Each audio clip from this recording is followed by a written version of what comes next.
cold that's going around, so I will hopefully I don't go into coughing. It's okay. We have those environment, so don't worry.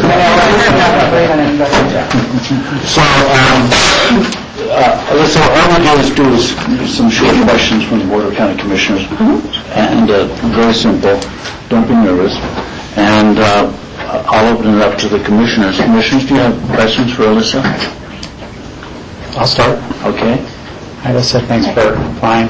Yeah. Just tell us a little about your interest in the Healthy Rivers and Stream Board.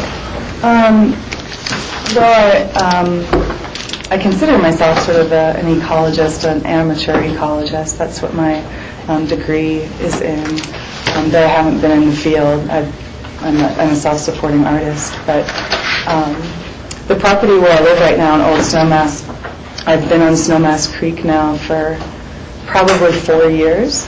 And just living intimately with the creek seems to have really piqued my interest in stream health. And like, for instance, where I live, the stream flows go down pretty considerably. And I guess I just want to know more. Like, I'd like to be involved and be able to learn more about how it works, to actually be the part of the organization that,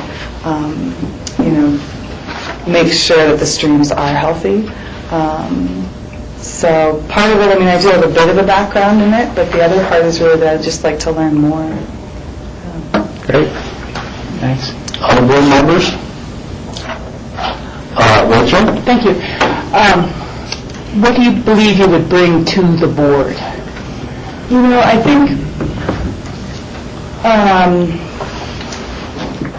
I think my stand, probably what I would bring would be just a curiosity and a level of intelligence that I think I'd be able to engage actively with the board members. My sort of,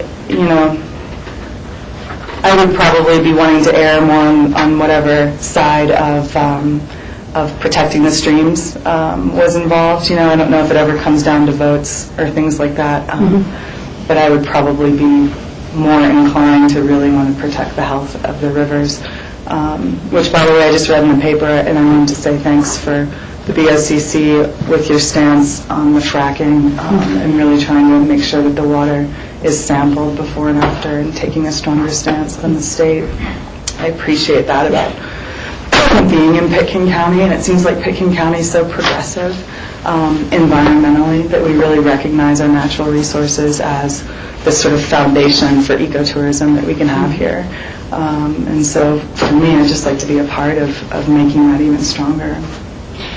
Have you participated thus far with any of the Valley water groups or organizations? Or I haven't, no. I have been a part of a board. I was on the library board for 4 years. So I'm familiar with working in a board environment. But as far as working with other water organizations, I haven't. One of the properties where I caretook on Snowmass Creek, the property owners were members of the Snowmass Water Caucus, but I didn't go to any of those meetings. Thank you. Jack or George? Any questions? John? So you are a caretaker for Sue and Bob Helm? I'm not, no. I rent this lovely little cottage. Do either of you know Tiffany and Michael Erningen? Yeah, so I'm right there on Snowmass Creek, which is very near the confluence. Well, I apologize. I'm reading here, Bob Helm, owner of the ranch where I'm currently caretaking. This is your... Oh, I'm sorry. Honestly, I haven't used a resume in years, and then I printed that out. I used to caretake for them years ago, but I'm not currently. And your nickname is Vicky, maybe? No.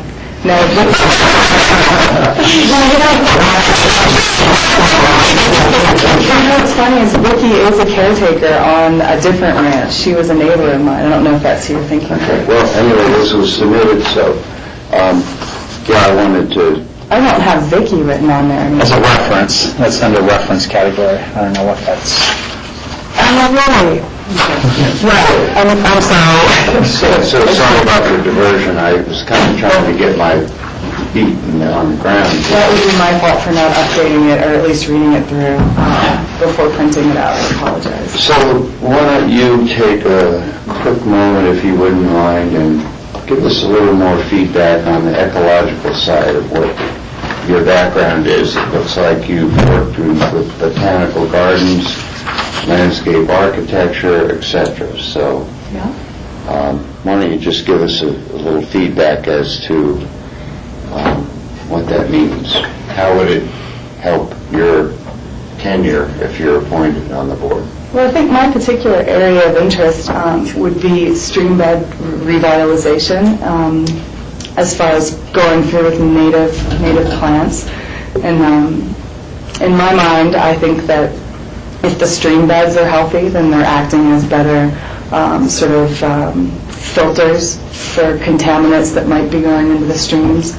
The property where I live right now, I have a particular interest, and I'm going to do a project this spring where I re-veg it with native berries for the bears. I happen to also love black bears. So there is this place in Rifle called Conservation, Seeding, and Restoration, and it's a really wonderful organization. I just found them. They propagate all native plants and grow them out in the greenhouse. So I can buy thimbleberry, wild rose, serviceberry, and chokecherry, which are all native, and I'm going to plant them on the property where I am, and they'll actually be producing fruit in the first year for wildlife. But my particular interest would be in really sort of revitalizing the backcountry. To me, especially with the pine bark beetle infestation, I know it hasn't hit here as hard as other places, but that's what got me thinking, like, how can we turn these standing dead forests into places that can actually provide food again and start to turn the soil back to a healthy soil. And that's where I got into the idea of wanting to plant this understory of native berries. And in my mind, the wildlife goes to streams, so why not start with the streams and get the stream banks and stream beds really healthy? Just as a method of sort of going to the heart of what I would imagine as being the real needs of wildlife. Have you engaged in this process before? Are there permits required from Pickton County to actually do vegetative manipulation on the stream beds and the wetlands, et cetera, et cetera? Well, the property where I am isn't, I don't believe it's considered wetland. I talked to Heidi at the NFS, the National Forest Service. She's the botanist over here. And then I also talked to Kravitz, was it Jim Kravitz at ACES? I started bouncing ideas off of them a few months ago. And I didn't have anyone pull up any red flags for me like that, but perhaps I haven't. Maybe just would consider chatting with our staff just to make sure that whatever you do is in compliance and it's considered a benefit as you intend it to be. Right. Because there's another thing about attracting bears, and we all love the bears, but there's a fine line on where you should be at. So I'm not here to have a lecture either. So right, but this particular property is out. It's in the county. And I'm totally familiar with it. Okay, it's that 22-acre parcel. So my thought was, if we can start re-vegging the backcountry and large private parcels out of town, then we can start attracting the bears out of town and get their interest off of being in town. Well, we just want to make sure the science fits the goals. Definitely. So, thank you. Yeah. Any further questions, Board? Thank you, Alyssa. I hope you get better. Thank you. I am on the mend. So. And thanks again for all the work that you all do, to really keep Pickton County so beautiful. It's the reason that I live here. So thanks, guys. Thank you. Very much. We have a couple of other interviewees, and they don't seem to be here. We are running about 5 minutes ahead of time, so they may still be on the way this evening. Yes, I want to ask you, how many openings are on in the Healthy Rivers and Streams Board? We have 2 renewals and 1. And one opening. And we've interviewed, how many people? Lisa and Andre? Yeah, Lisa Andre. We interviewed Kenny McCarthy, Arthur, Uh-huh. and Melissa. And you have one more next week. Okay. Great, thank you. This is Jennifer. Hi. Hi, Jennifer. Thank you for being here. Why don't you come forward and just take a seat right there? You didn't see the difficult questions we asked the last applicant, so you won't be prepared for how hard this is. I'm just kidding you. We just go around and ask a series of questions and ask for a response, and that's how we go here. So just take it easy. It's not a big deal. Bob, are there any questions for Jennifer? I'll start this Yeah. time. Hi, thank you for applying. You're applying for the Planning and Zoning Commission. It's sort of a two-part question, because I see your background is in real estate as well. How familiar are you with the current land use codes of Pickens County? Fairly so. I work with them pretty much on a daily basis, so every day I feel like I learn more and more about it, depending on the property I'm researching. And how do you think the land use codes of Pickens County has impacted or affected real estate values?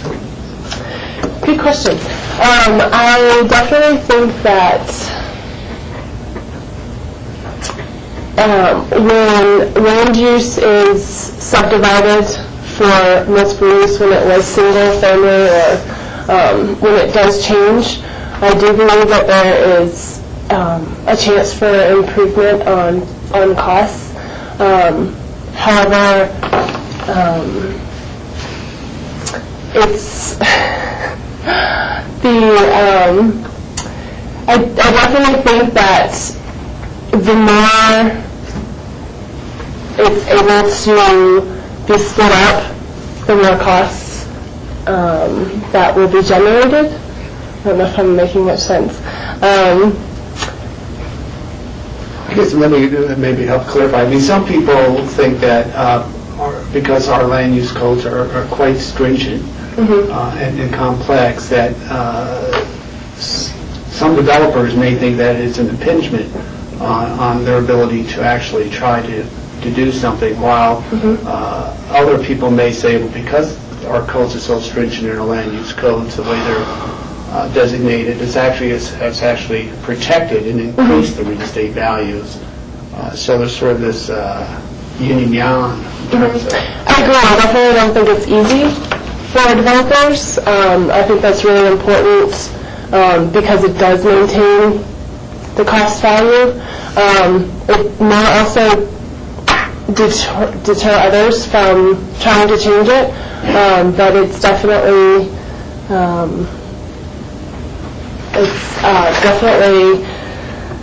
not easy, and I think that's a good thing for the long run, because anything that's difficult could be worth it in the long run. Not just breaking it up, and I really like how Pickens County takes it very seriously on how difficult it is to change the land use code. Thank you. Board? Yes, Rob? Are there any particular aspects of the code that you particularly feel very strongly you agree about or strongly disagree about? Not necessarily, but like I said before, I definitely agree that it's a wise decision to make it challenging to change it, because things are in place and they do make a difference, and it is for the better of the long-term planning and zoning, I believe. And can I just ask one more? Sure. You had said to George that you work with the code from time to time for your real estate dealings. How do you interact with the code, particularly with your real estate job, which is working with, is it Carrie Wells? Yeah, basically depending on which property that we are listing and selling or go under contract with, it's very interesting from the vacant land and what the developers have had to do to change the land use code to property that doesn't really make a difference with the land use code. It doesn't affect it. But the vacant lands, especially, or the ones that the houses are going to be taken down and they want to develop more, it's very interesting to see what the developers have had to go through in order to get what they've approved. Now, when you say change the land use code, are you referring to develop within the land use code, or not actually come before us and to change the code, but to work within the land use code? Correct. Yeah. Yes, Rachel? Thank you. Thank you for applying and being here today. You know, kind of looking at your resume, it looks like you just came back to the area not long ago and then have kind of been back and forth. How many years total do you think you've lived in Picken County? What's been kind of your Sure, I'd say pattern? I initially moved here in 2007. So I like to say I've lived here for about 5 years. 5 or 6. I did go back to Southern California where my husband's from for a year of that to be with his family, but when I have 2 children, and I couldn't imagine a better place to raise them. So we're here for the long run. And then let me ask, how do you feel about, say, the urban growth boundaries as one small component of the code? Are they good? Are they bad? Are they restrictive? Are they appropriate? I believe it's appropriate, however, I think they could be expanded. And how do you feel about affordable housing, either within or without the outside of the urban growth boundary? Should affordable housing be built outside the urban growth boundary where it might be more inexpensive? I definitely think that's a good possibility. In terms of employee housing, I definitely think that we need it. I myself am going to be moving into Burlingame, so I'm a total fan. And if it could be cheaper and more affordable for others, even though it's outside of the urban growth boundary, absolutely. I think it should be. Thank you. Any other questions? Yes, Jack? Yeah, thank you for the application. When you apply, there's no guarantee that you get appointed. That's why we have the interviews. Currently, in my opinion, speaking of course not for the board but only myself, I think we have an imbalance on our planning and zoning commission. We have actually, in my mind, a little bit too much representation of the real estate community, and it troubles me a lot. And your answers to the urban growth boundary and the housing trouble me immensely, because once you start eroding the boundary, a community is toast. There's always another good excuse to develop where historically, character-wise, whatever. So, in an attempt to help me out with your application, I would ask you to articulate your values relative to land use, community character, quality of life. Okay. I definitely think that living here is special because we do live in such an unpopulated area. It's very, very, how do I say this? I don't want us to get huge. Let's put it that way. I really enjoy the small community of life that Aspen has, but I also think that there are places that we can move and spread that will enable us to grow and develop for future generations, but won't necessarily impact the city as a whole terribly. I'm not thinking that Aspen's going to grow huge, but I definitely think that it does need to grow out a little bit in order for our children to have space and land to play with. And not necessarily all development. Definitely, living in the mountains is, we live here because we like the small community and small lifestyle that this town has. So in terms of widening the development, not so much. But I do believe that it needs to happen slightly for future generations. Is there ever a concept in your thinking when we might be full? We might have reached capacity? I don't think so. Because that's one reason an urban growth boundary exists, so you make sure the development and density occurs on one side of it, not the other. Yeah, I don't think so. I definitely think that we will get slightly larger as time passes. Not tremendously, but maybe a couple thousand worth. And most people have to have somewhere to live and work and play, and so I think that it's important to make the correct planning and zoning rules. Yeah, well, that's one of the goals of P&Z and this Board of County Commissioners, so thank you. I really appreciate your straight up Thank answer. you. George? A question for Lance. This is, Jennifer's applying for a regular position, but we have some alternates as well. Typically, do we try to see whether the alternates want to move into a regular and then put a new applicant as an alternate? How does that process work? It's not a typical, but often that's the case. Yes, often we've had two alternates now, Lexi McNutt and Jim Pashansi, who have been on the board for Lexi, I think, a couple of years, and Jim a year and a half or so. And my guess is that they both would want to move to regular if they were offered. Okay, I'm just curious how that process works. Do we, as we're interviewing people for regular positions, do we see if there's an interest from our alternates as well, and before we make any decisions? Yeah, usually we're getting with the alternates, we don't re-interview the alternates.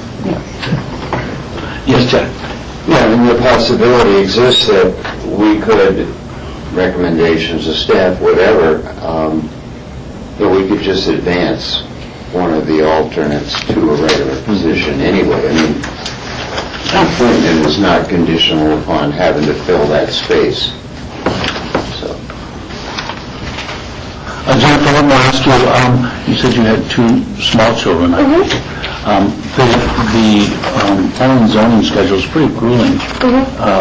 Do you think you'll have enough time to dedicate yourself to those meetings? Yes. Twice a week for a couple hours each time. It's usually once a week, Okay. and I can't tell you how many hours. And Wednesdays? Tuesdays. Tuesdays. Okay. But it can vary, and then they could always decide to redo the Aspen area.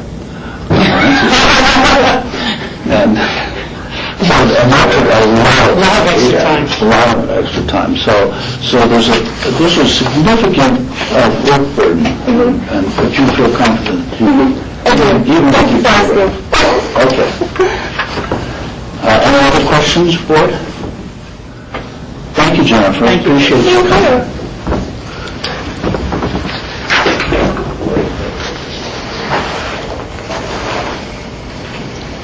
Have a nice day. You too. yeah, thank you. The next interview is with Barbara Blosma. Is that how you say it, Barbara? Blosma.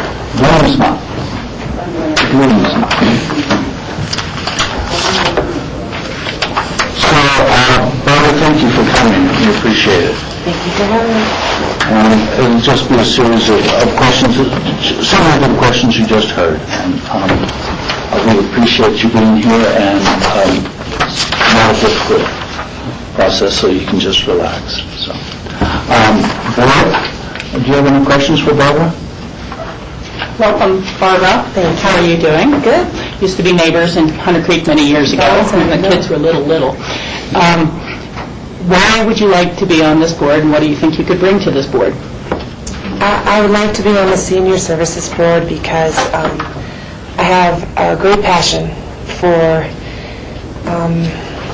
honoring and caring for seniors. I have developed this throughout my life, of course, but most recently I worked for a gentleman who had dementia, and I took care of him for 2.5 years, and that was a life-changing job for me. And during that time, both of my parents passed away, and there were some big problems with my father's care.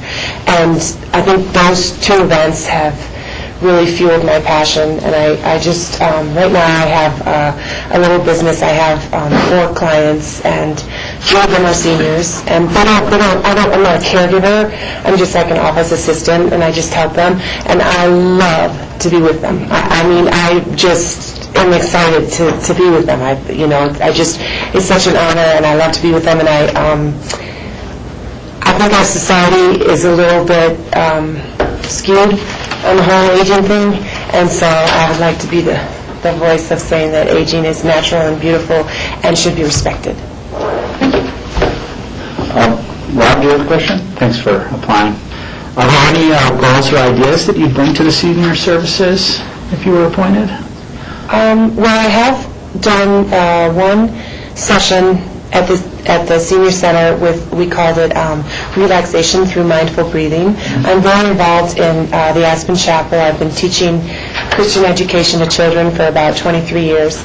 I'm also very involved in Aspen Diksha, which is a non-religious spiritual meditation group. So I lead several meditation groups, and I practice in many groups. So we didn't call it meditation because we didn't want to turn people off. So it's just centered breathing and just taking a moment to pause. So I would like to continue. In fact, I'm scheduled to do something on Monday, Mindful Monday, with the New Year's resolutions. So I have some ideas of what I might bring to that. And I have had experiences with the children because the Aspen Chapel is so close. So sometimes we would walk down to Whitcomb Terrace and just spend an hour or even a half an hour with the seniors. We'd sing or make cookies or whatever. And the exchange between the children and the seniors is so beautiful and so valuable for both parties. So, but not just children. Every age, I think, benefits from being around seniors. So I would be very happy to learn about, helping plan activities and kind of cooperation and integration with the community. Thank you. Thank you very much. George? Actually, I have a question for Marty again, just in terms of the board numbers. This is probably, the senior council is probably one of the largest, if not the largest, of our boards, and there's a lot of alternate positions. Why is that? And is it because people's schedules, or do they all come at a regular meeting? Because you've got quite a few people here. Well, actually, currently we have only the 12 regular spots filled. We don't have any alternates. Our last alternate moved into a regular slot when that person resigned for time constraints. The alternate is a number that is in our bylaws, is in the board's bylaws, is up to that number. Because this board uses a board rotation structure, where 3 people rotate off every year, so that's 25% of the board. At the time that they wrote the bylaws, they felt that it would be valuable to be able to accept as many alternates as were interested, because not everyone coming to a few meetings as an alternate then decides to stay or decides to apply for the regular position. We have 3 alternates going off in April, of course, and this would be, 3 regular going off in April, and this would be an alternate spot coming in to fill one of those spots out of hold. Okay, great, thank you. Does that make sense? It does, thank you. Any other questions for Barbara? No? Barbara, that was so easy. I was so lucky. Well, I went to one league on Kim yesterday. Well, the lights out.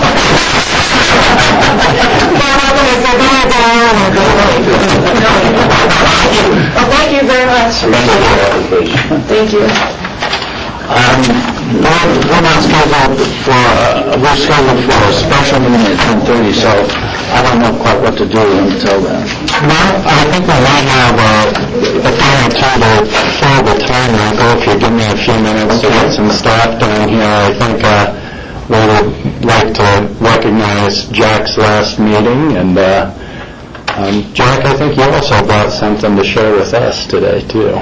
So I'm going to make sure I get that up. I haven't finished it with pad upstairs. Oh, okay. What will be when it is. It's just a few minutes to collect folks down here, or send out emails, and maybe 5 minutes, we'll come back and Okay. we'll have work. We'll be back in 5 minutes.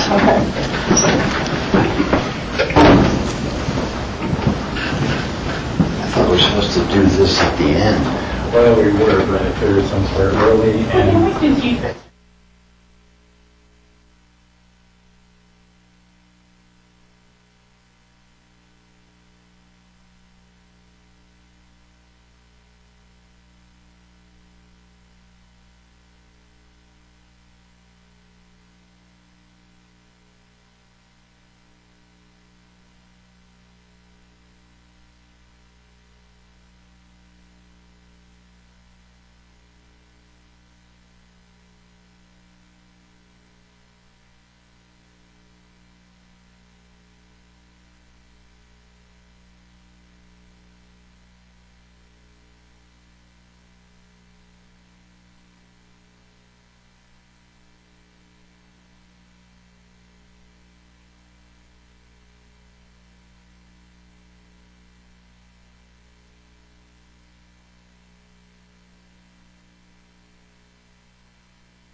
Thank you, Eric.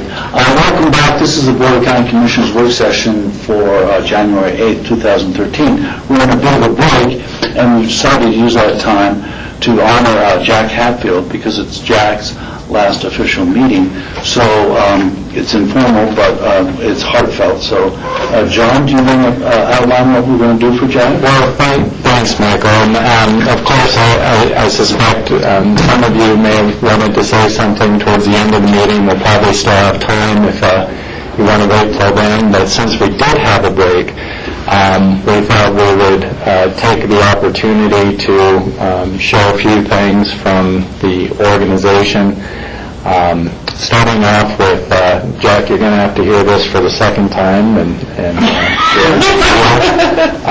we've written a little limerick about Jack, and so maybe we would start off with that. Pat, do you want to do that on this? I didn't bring my lunch bag.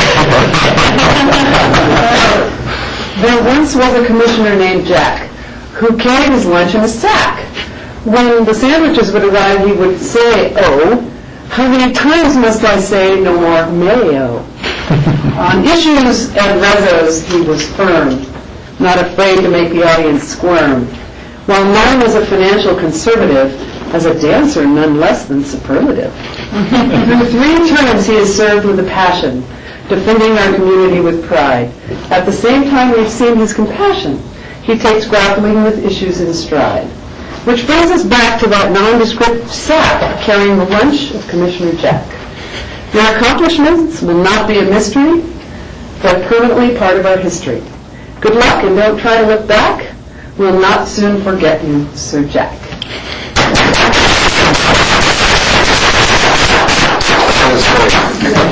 And Jack, obviously, both the limerick in some jest, I think there's some really important words in there. I've only had the opportunity to work with you for 2 years. Most of the staff and board members obviously have had more time than that. I guess Rob accepted. But, I just want to acknowledge the service that you've given this community and that you've done it compassionately, you've done it with passion, and you've done it with clearly a strong and consistent set of values. And I think we all want to thank you for that. And it's appropriate that you're just saying that you might be in need of something like this. But we wanted to give you one more good absolutely, please open it. This is something that we've got 20 minutes, Jeff, so do it slowly.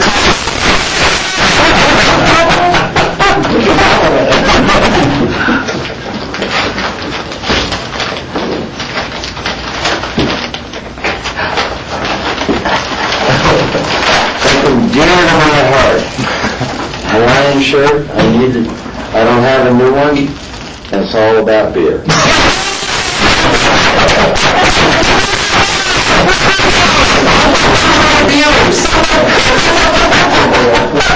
It's really great. Take it out, let's see what it looks like. Kona beer. Yeah. I've been trying to find the porter, so already coming down this morning.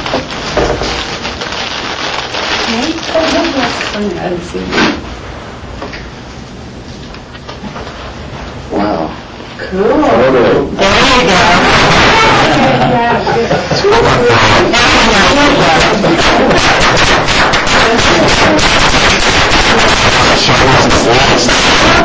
I'm going to have to invest in some beer tasting. There's a lot of beers here I don't even know. Well, Jack, we'll take your newfound time to enjoy yourself and for Ruth to enjoy time with you now and make I think that shirt will look good at Jazz Festival. That shirt. Absolutely neat. Thank you for the thoughtful gift. Yeah. Not enough we want to say any other comments till the end of the meeting, or we just thought since we had some time we would share. I figured I would actually, because I'm not expecting to use every bit of the time on the agenda, that's when I'll say a few words and hit the road, Jack. Can I interrupt 1 minute? Yes, certainly.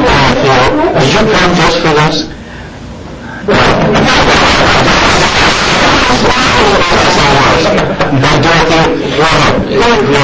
started us one. But I don't want you to run out. Now that you can become A volunteer, huh? Congratulations. Well, boy, I sure have been. So, Dorothy, now you're still a board member of the Parks and Wildlife? Depends. I was unappointed from the old Division of Wildlife, which is now Parks and Wildlife. So I'm not on that board of commissioners. But I was appointed to Colorado Natural Areas Program Council, which is a subset of the Division of Wildlife, the group that makes decisions regarding areas that need to be saved for paleontology or archaeology or plants. The penstemon in Kremling is extremely important in spite of what all the Kremling ranchers say. So it's the only spot in the U.S. that has a certain flower. It's that kind of thing. So the committee recommends to the Division of Wildlife, Parks and Wildlife, to protect these areas, and they're set aside for protection, and that's what that group is. So I'm still on that. Great. Well, I have a piece of land that I think you should look at. So, I'm lining up pieces. but you do have access to these hats, apparently.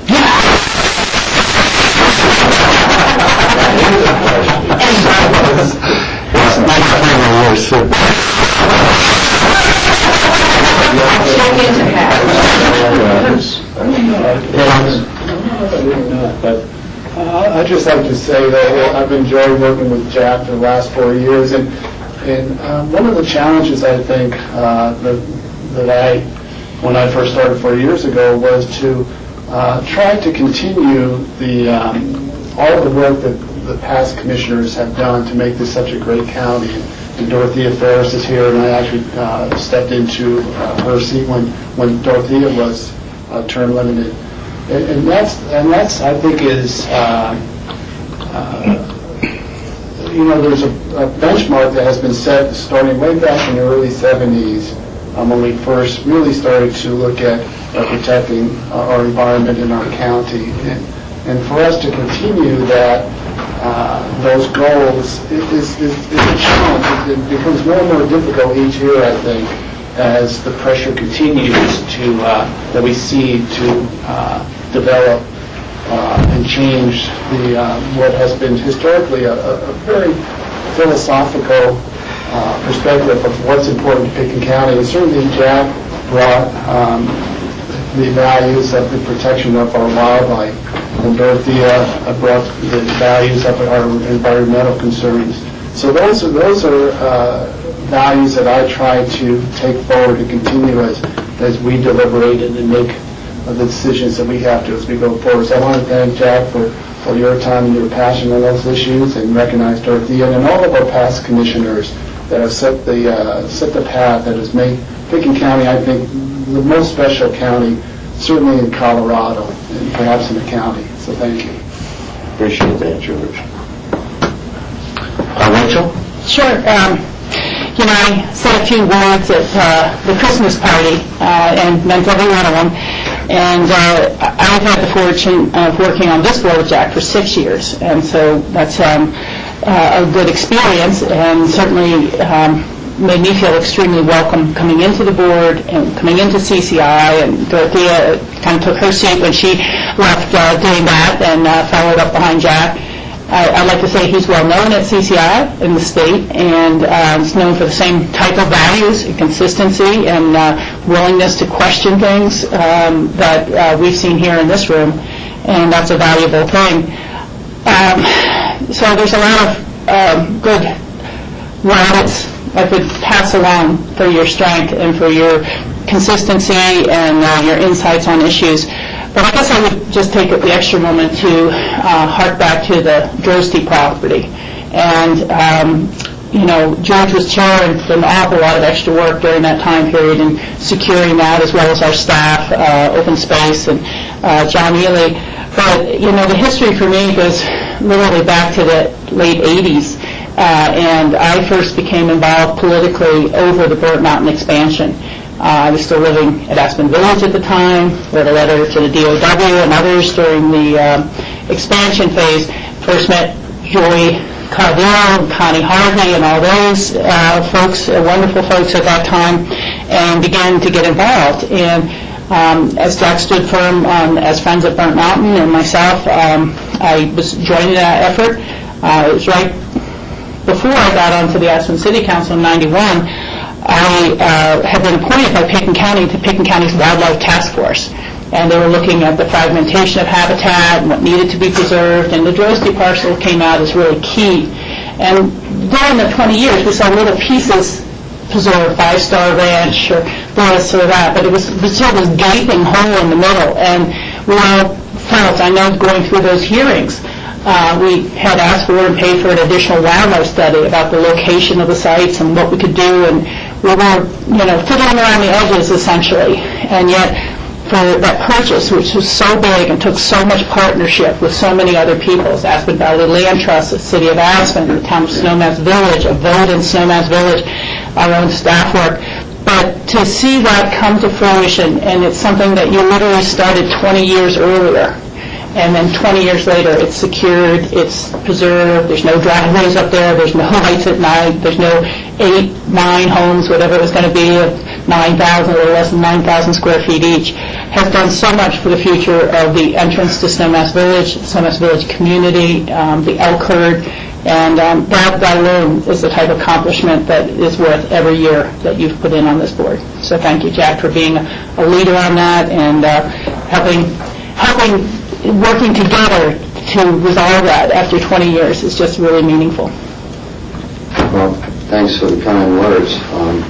It's not because of you, it's because of us, all of us. That's right. That's right.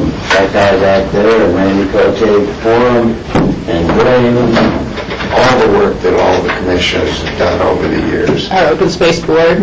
And our staff. And our taxpayers, who obviously produce the funds. I'd say they're the key to us, all this preservation. I think, and I could stand corrected, when I came on the board, we had about 3,000 acres under our stewardship of one form or another. We might have up to 16,000, and maybe Hawk knows better the numbers than I, but that's a wonderful, wonderful decade of acquisitions, and important acquisitions. I mean, for me, the Drosy property, the Grange property, and Smuggler are just right there. We couldn't ask for more, and it is because of the generosity of our voters and the insightful way that the commissioners and the group, of course, that started it back in, 1988, or I think it was, or 89, how we created the Open Space and Trails Board, so there was both links, the citizens piece, the recommendations, and the board actions. And that model has followed us through in several things over the years in different areas of our organization. It's just fabulous being part of this. It's not about Jack Hatfield, it's about us. Great, thank you. Thank you, Rachel, Jack, everyone who's made comments, I appreciate it. I also have any closing comments towards the end of the meeting, but again, thank you, Jack. Appreciate everyone's... Josh, I'll take a slot to put on short, and we'll be back, meeting back with the rest of our show. Start at 10:30. Thank you.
it's 10:30. We are going to call a special meeting for the Wexner property. Is there a motion to that effect?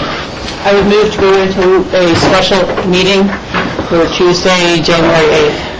Second. Any further discussion? All in favor? Aye. So we'll begin by having John Peacock recap the discussion we had last, what was it, 2 weeks ago? December 19th. December 19th. Thank you, Michael. What I was planning on doing today was actually redoing the presentation that you've already seen on December 19th, mostly for the benefit of the public who may not have been available to hear about the presentation and the terms of the agreement. This was an item that was brought before the board on first reading December 19th, scheduled for public hearing and adoption today. And really, this has been a long-term discussion, though. It's really been going on for about 4 years now, and it has to do with what's known as the City Two Shoes Land Exchange. And just for some background, what this is a land exchange that has been proposed by City Two Shoes with the BLM involving an exchange of private lands, which includes the parcel 1 on this map, the City Ranch, and the parcel 2, the West Crown parcel.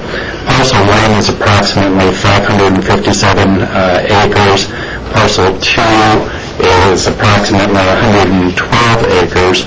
In return for approximately 1,400 acres of federal land, which includes this parcel A, which is just over 1,200 acres, parcels B and B1, which together are just about 28 acres, and then in Eagle County, you have parcels C and D at 188 acres, and parcel E at 12 acres.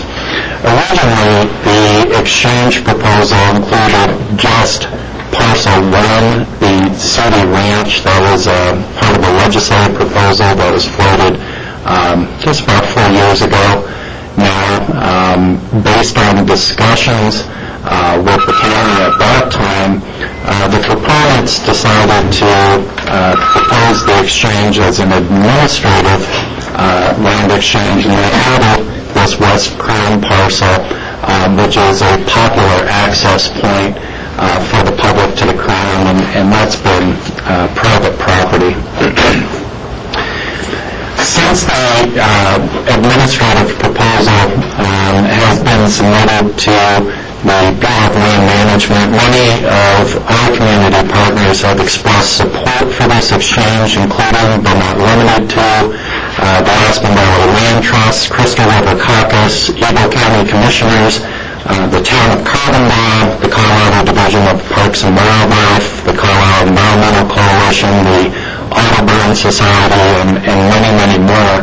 And that is primarily because, in particular, the City Ranch has been a target for conservation in the Mid-Valley for some time now, and there's also some development proposals on the City Ranch. The City Ranch has significant winter habitat for deer and elk, as well as dispersed recreational opportunities.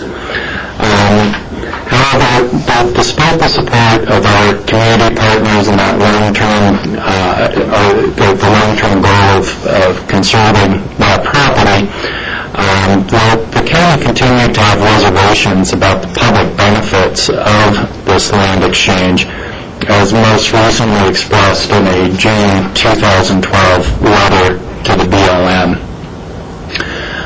Following that letter, the board sought to reopen discussions with the proponents to improve the public benefits of the exchange, including wildlife habitat, viewshed protection, and recreational amenities. And the goal of those discussions was really to see if the exchange proposal, the benefits of the exchange proposal could be improved in those areas so that we could join our community partners in supporting the exchange.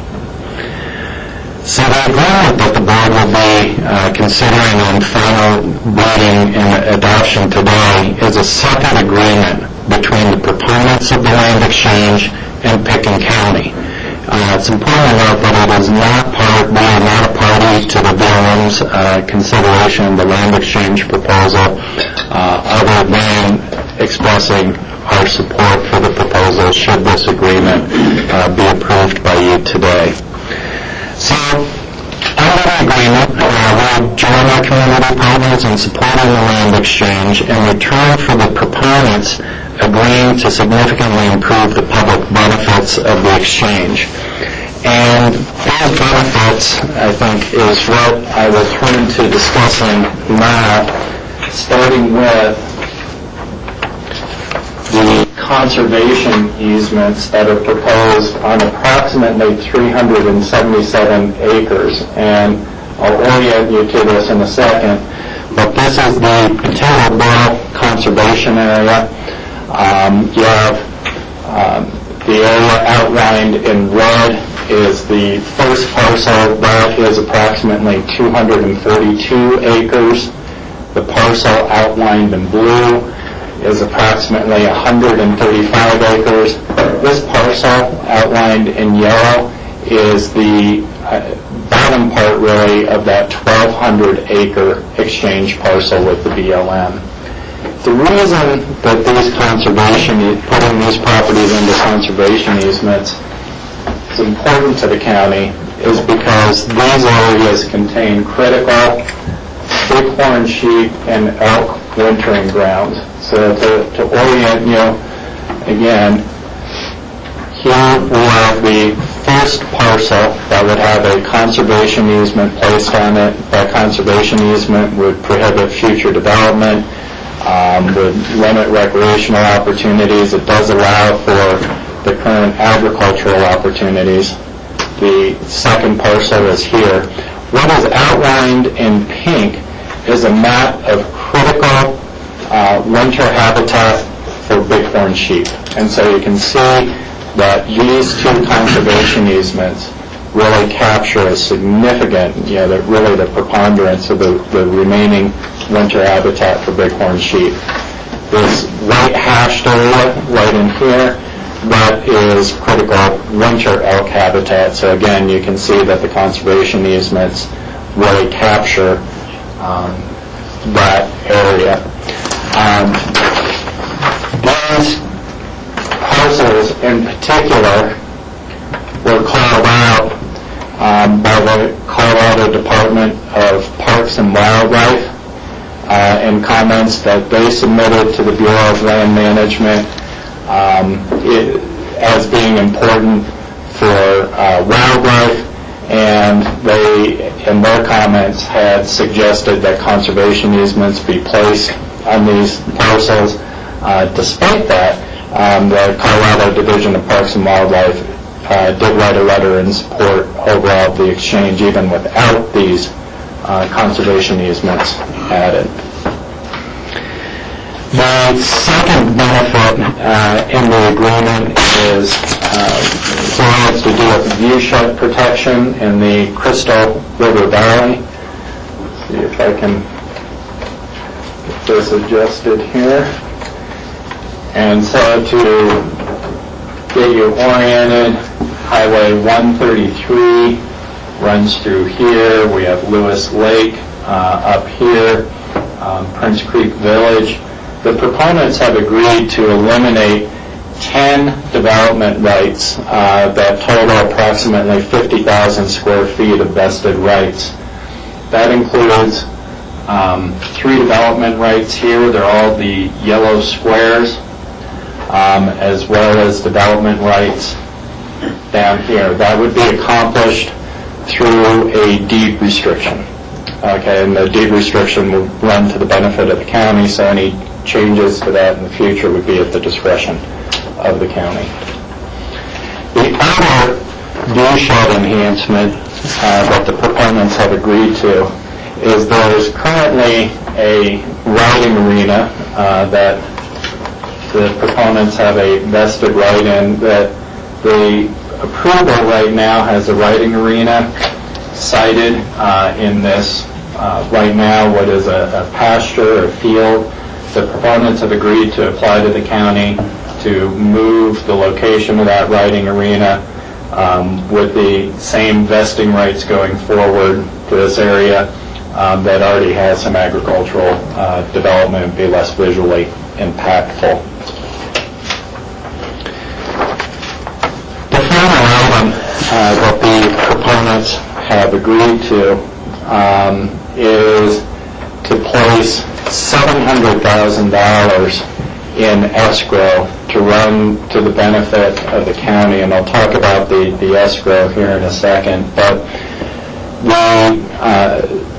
the funds could come out of escrow under three conditions. The first condition is that the county obtain approximately 10 acres in order to develop a trail along Prince Creek to bring traffic off of Prince Creek Road and connect provide a pedestrian and bicycle connection up to the Haynes parcel, which is the parcel that's also been included in the exchange to provide access to the Crown.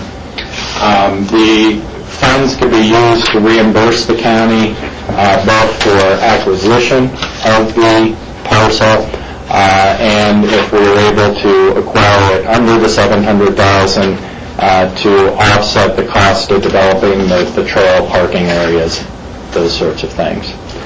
If we're not successful in negotiating an agreement on the property, the funds could come out of escrow to be used on the Rio Grande Trail or on another mutually agreed upon open space project in the Crystal River Valley. So there's three conditions there.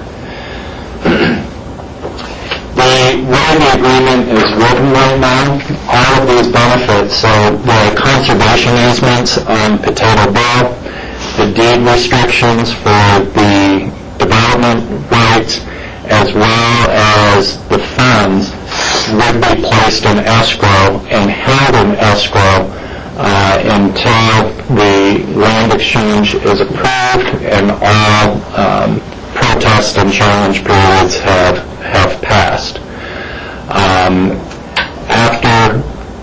If the exchange is approved by the BLM and the protest periods have passed, the deed restrictions would come out of escrow to the benefit of the county for the development rights as well as the conservation easements on Potato Bow.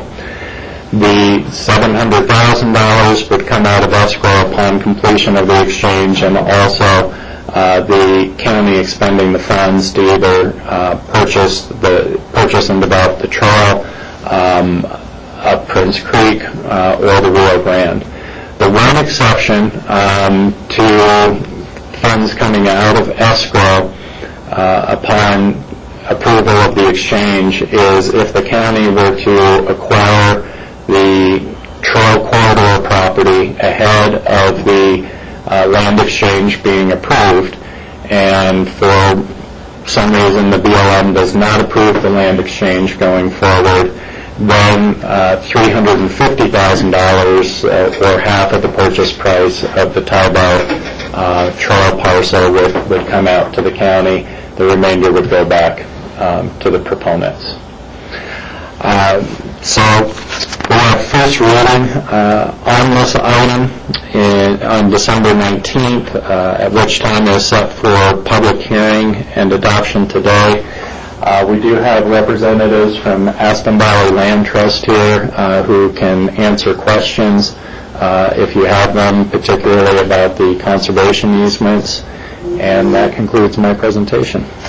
Thank you, John. Bill, are there any questions for John at this point?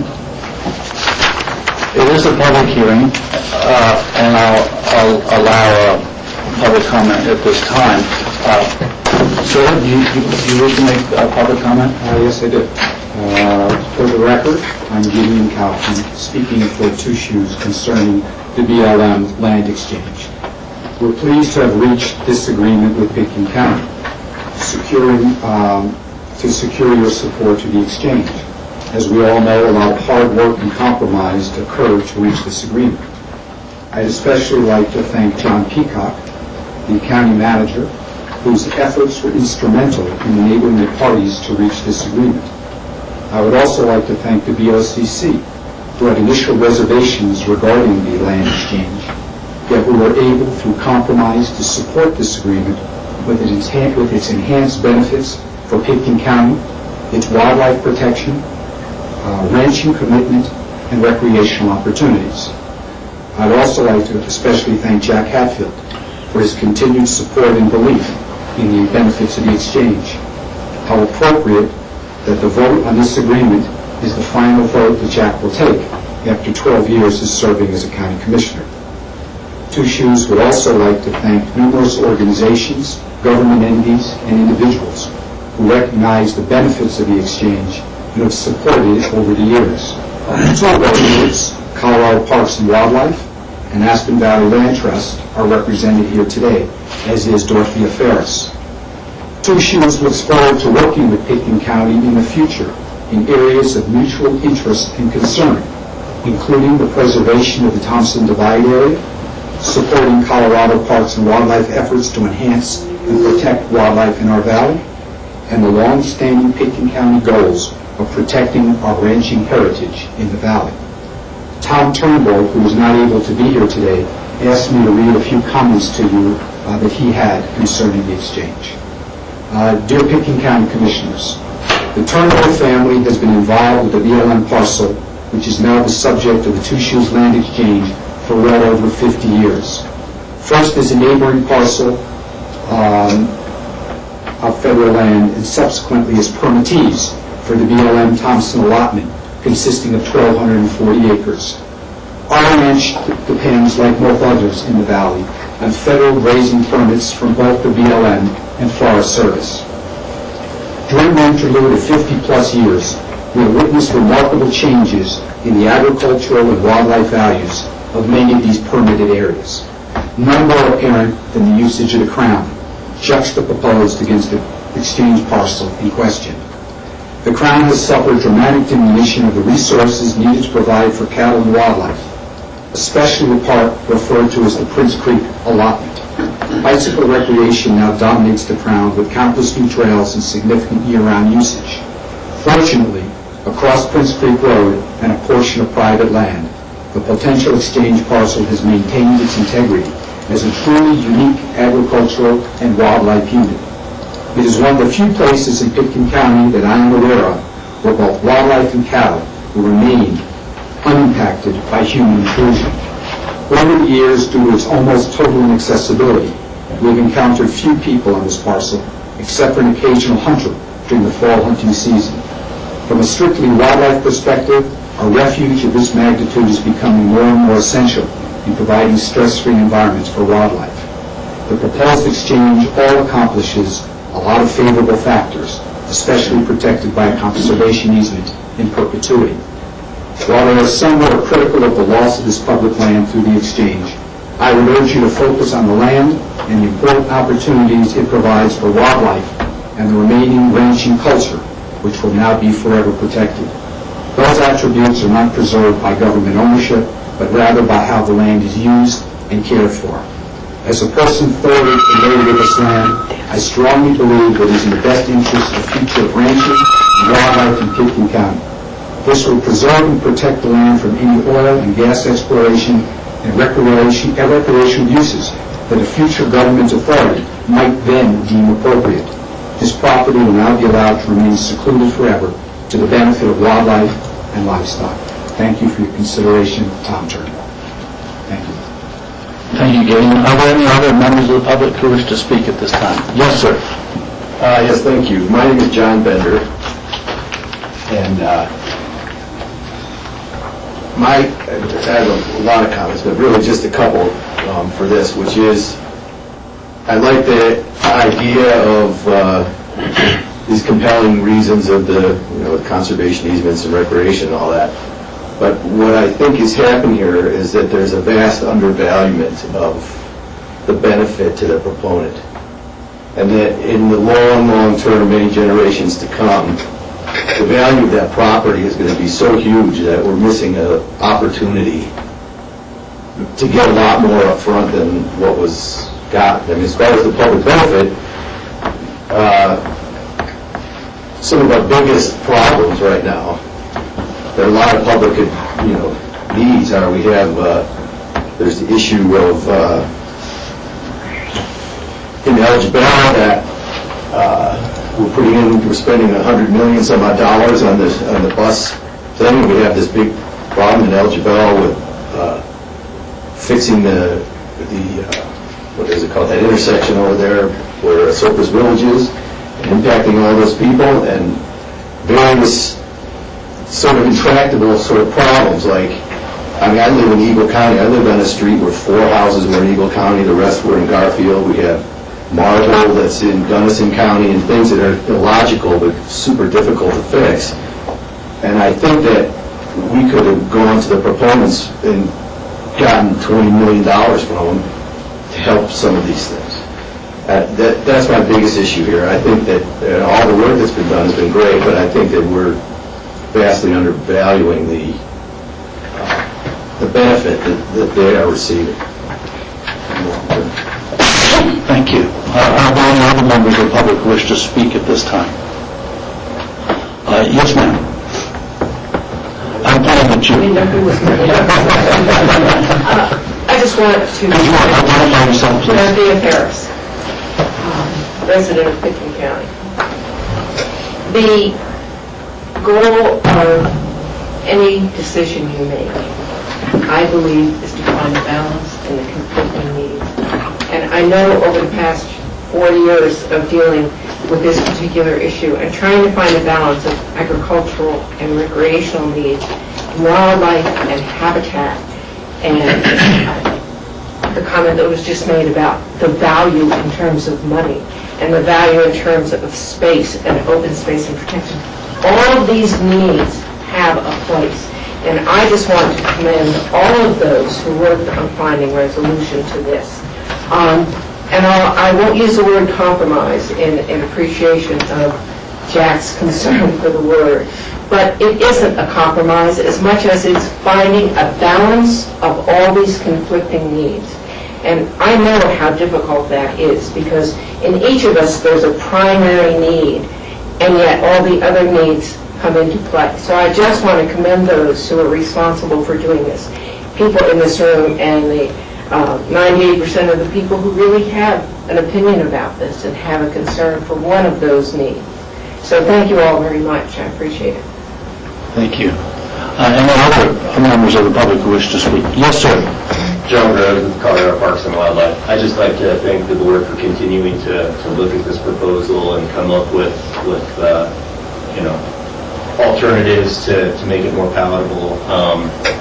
For us, it is a win for wildlife, whether it be on the exchange parcel or on the shooty parcel across the Highway 82. I mean, both of them are major wintering areas, and I think it's very important that we start looking at some of these with the growing population, the recreation aspects, everything else, that these wildlife areas are diminishing and getting compromised through other factors, and I think this is an excellent proposal to help benefit the wildlife out there. Thank you. Yes, sir. Kevin Wright, Colorado Parks and Wildlife. Just want to kind of reiterate what John said, and actually, when Gideon read Tom Turnbull's letter, it was pretty well spoken. Benefits to wildlife go beyond county boundaries for the most part, and so I think it's for the public good and the benefit of wildlife. So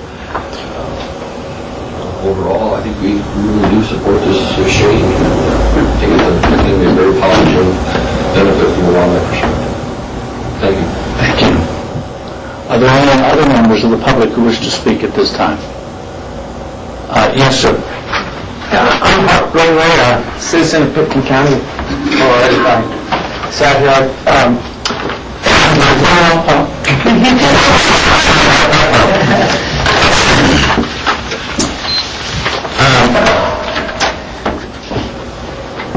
me say thank you for the opportunity to comment on this exchange. I do so as a private citizen, not as a long-serving volunteer member of the county's Open Space and Trails Board. It is in that capacity at the request of the county commissioners and the county manager that I have spent hundreds of hours investigating this proposed exchange, including personally walking the parcels in question. While as a board do look closely at every aspect of the land exchange proposal, my comments here are personal and should not be construed as anything else.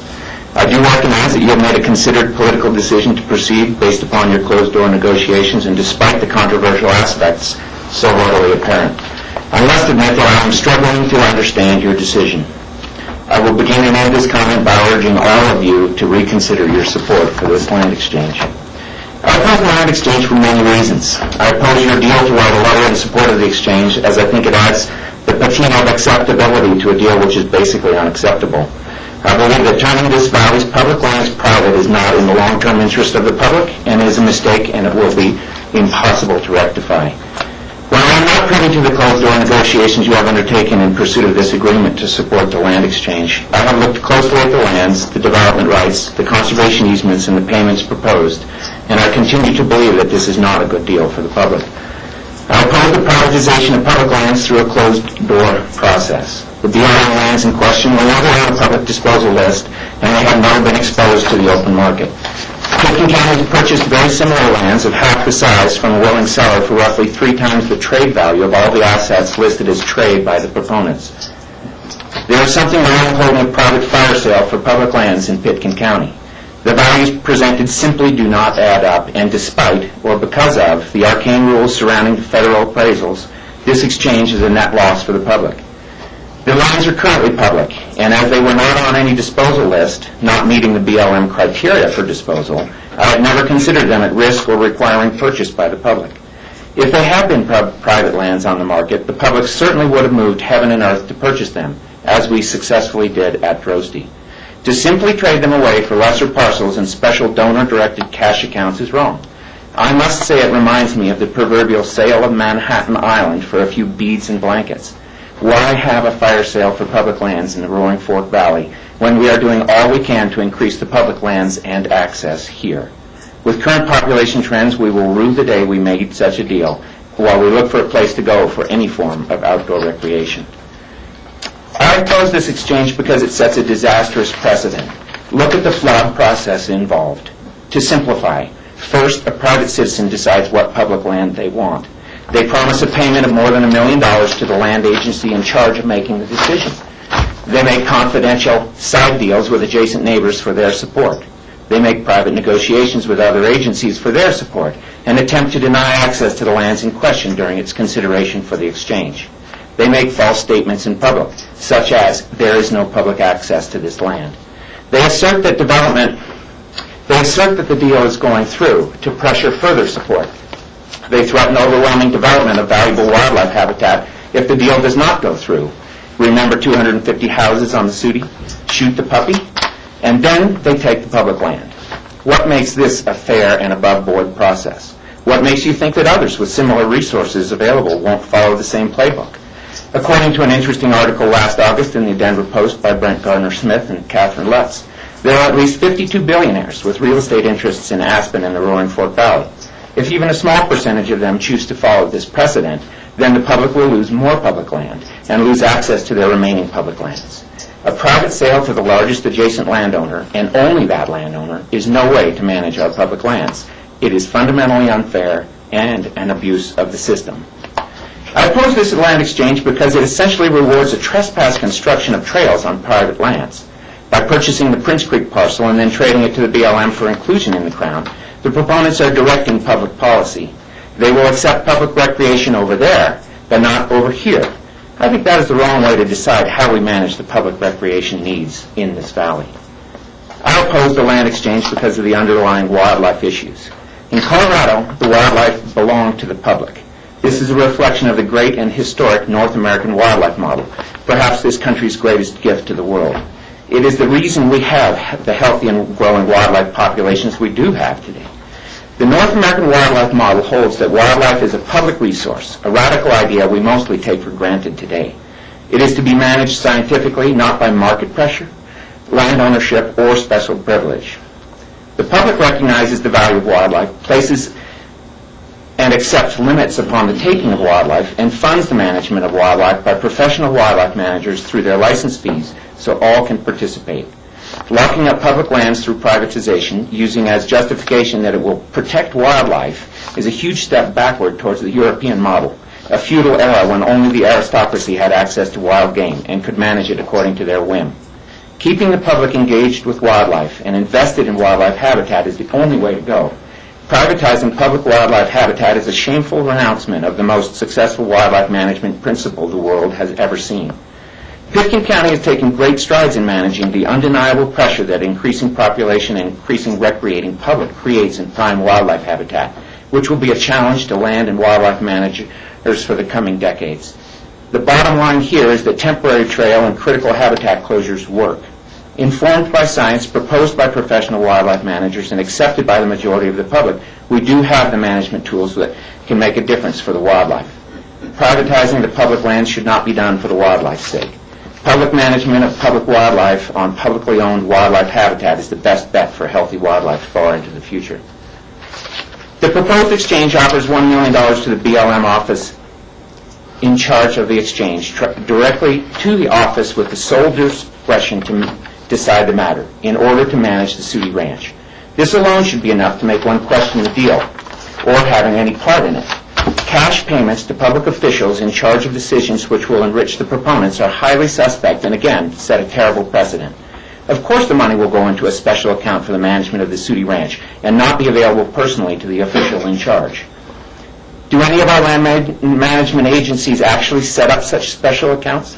Who oversees these accounts? How is it that this doesn't create a conflict of interest on the part of the deciding official? What official wouldn't want a larger budget or a special slush fund? Does it concern no one else that the BLM has no track record anywhere in the country of managing irrigated lands for any purpose, and so will have to create a special program for just this particular parcel? Does it trouble no one else that the BLM has already investigated how to relinquish the water rights from the Sooty Ranch? Why would you trade away a trouble-free parcel of good land with a proven track record of management without problems for one which will require intensive management skills that you do not currently possess, and that you will have to develop and maintain in perpetuity? Are you sure $1 million is enough of a slush fund to undertake this new task? The Sooty parcel lies in Garfield County, which has unfortunately just demonstrated through a public vote that they do not want to have an open space program. They do not want to spend public funds on open space, and they do not care to develop their trail or recreational capacity. I think that is short-sighted of them, but I respect their democratic rights to make such a public determination. Why on earth would Pitkin County then go out of their way to facilitate recreational trails and public open space in Garfield County at such a loss to the landscape of Pitkin County? It's not as if Garfield County is out there trying to protect open space or recreational trails or access to public lands. I'd be happy to help them if that were the case, but they seem to be philosophically opposed to those concepts in their entirety. I understand the impetus to get something for the county from an inevitable land exchange. I do question, however, the inevitability of this land exchange.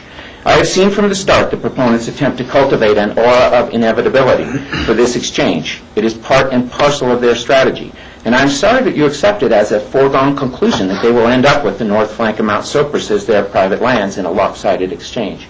An aura of inevitability was also cultivated by Romney during the last election, and you see the way that turned out.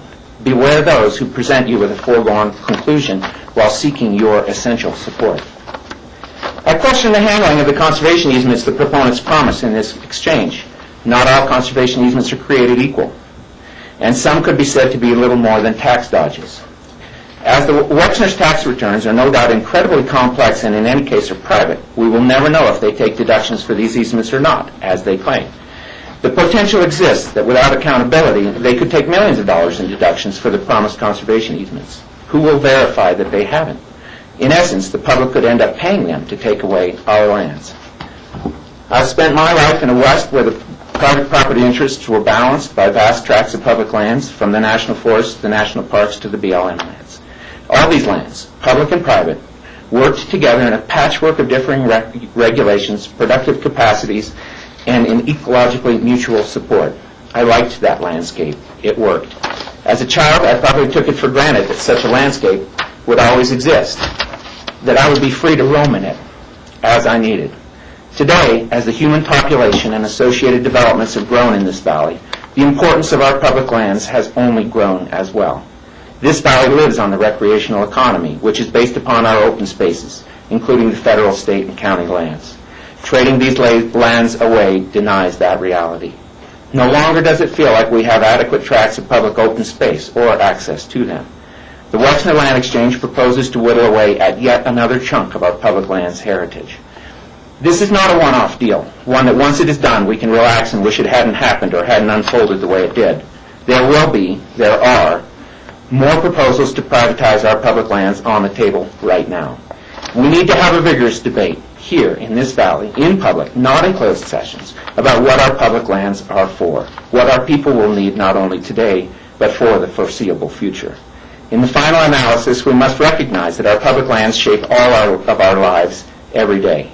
They shape our very identities as citizens of this valley.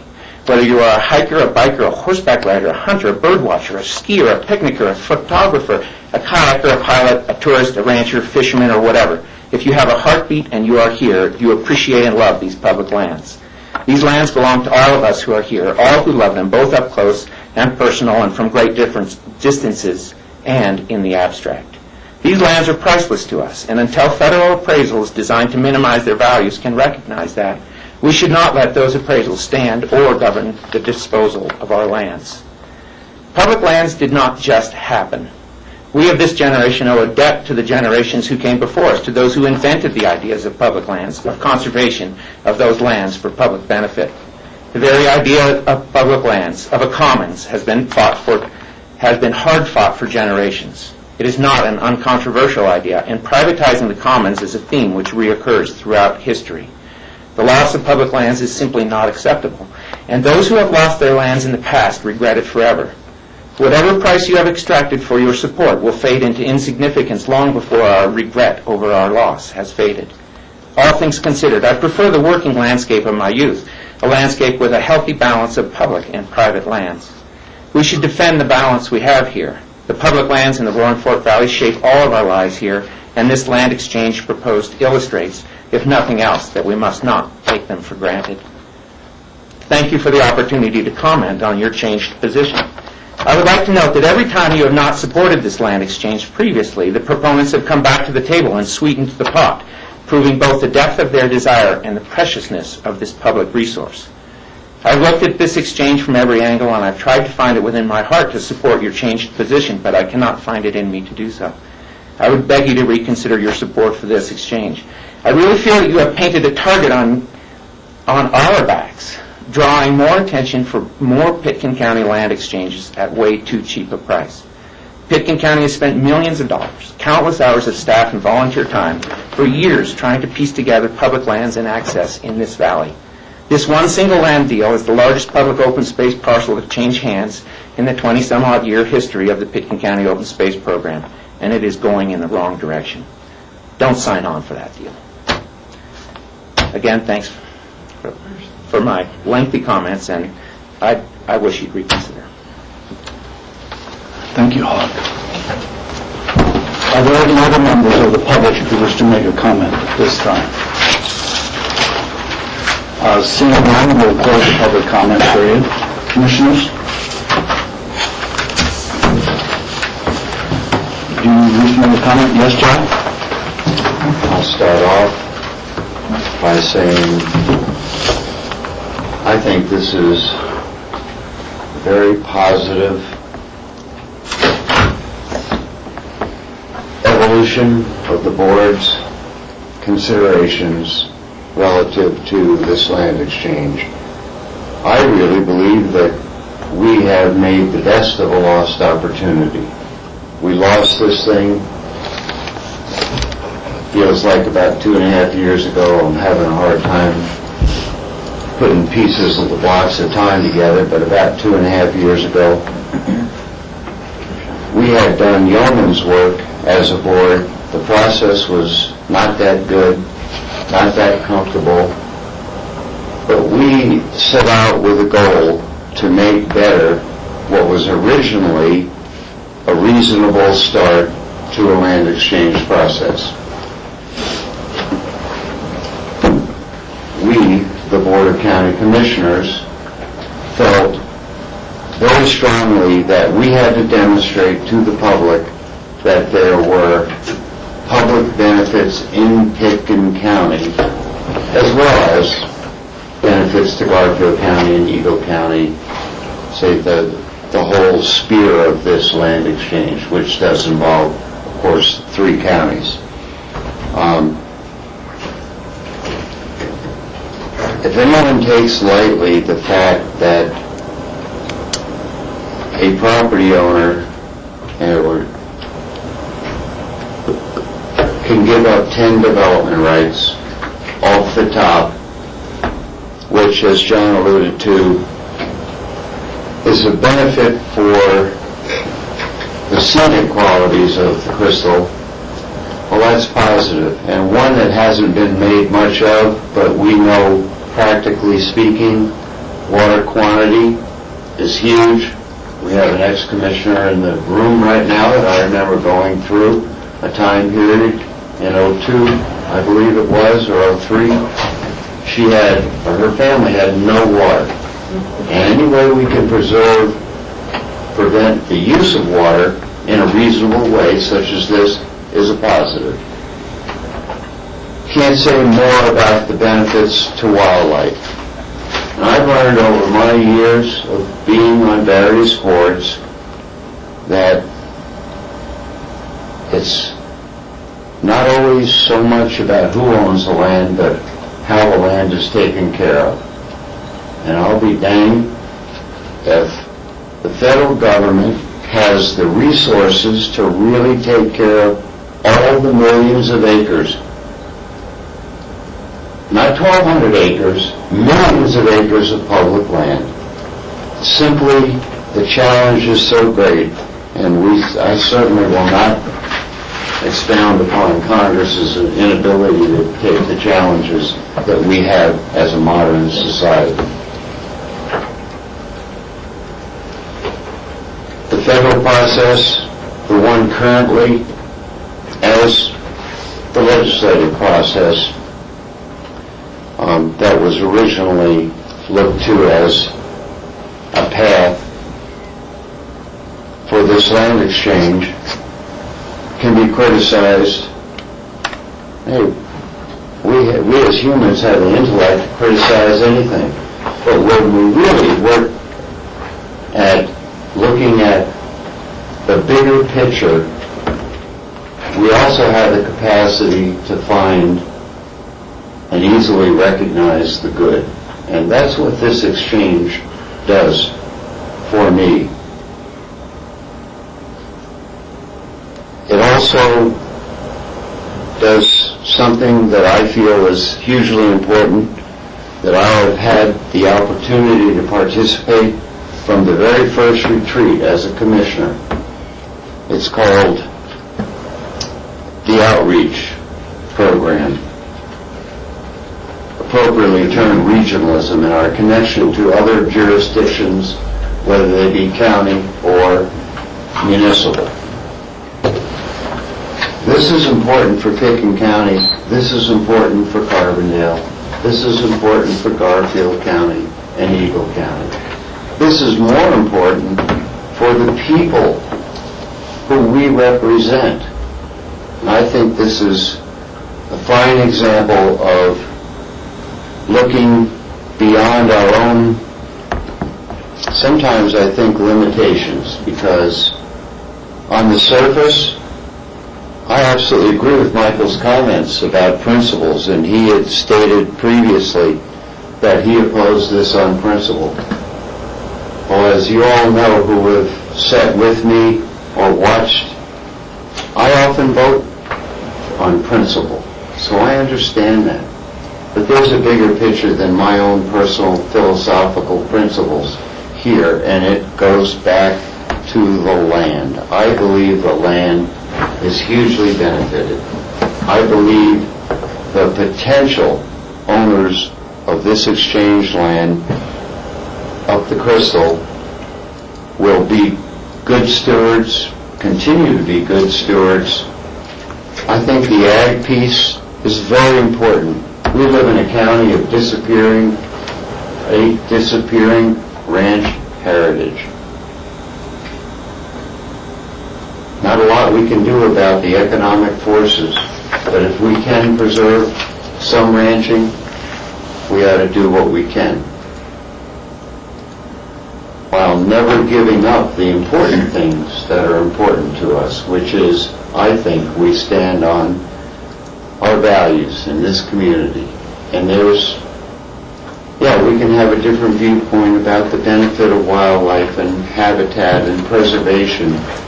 But at the end of the day, as Kevin Wright appropriately said, the animals know no boundaries. The animals were here before us. Modern civilization, not the indigenous peoples here. But anyway, I find this hugely positive. I really hope, and I know the commissioners will pursue working with the BLM, the sub-management plan for the Crown.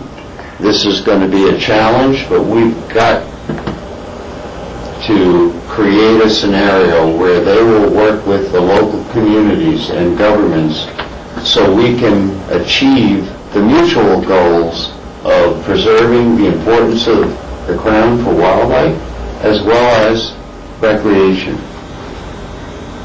My previous comments, I didn't touch on recreation because I have ambivalent feelings about recreation. Recreation can be very positive, and we all know the benefits, psychological, physical, and, comradeship, if that's a word, whatever. Camaraderie. Dorothea, dang it, we need you again.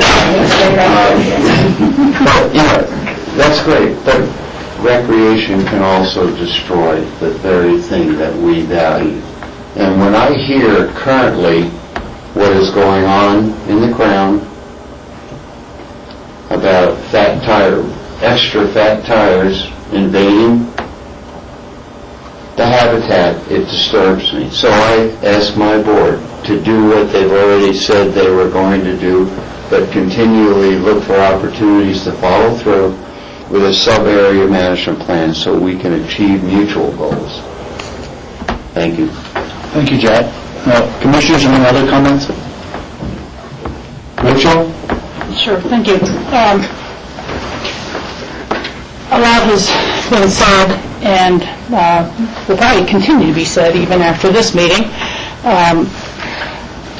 I want to, start by just saying that this has been challenging personally for all of us, whether open space board members, staff, this board, and the public.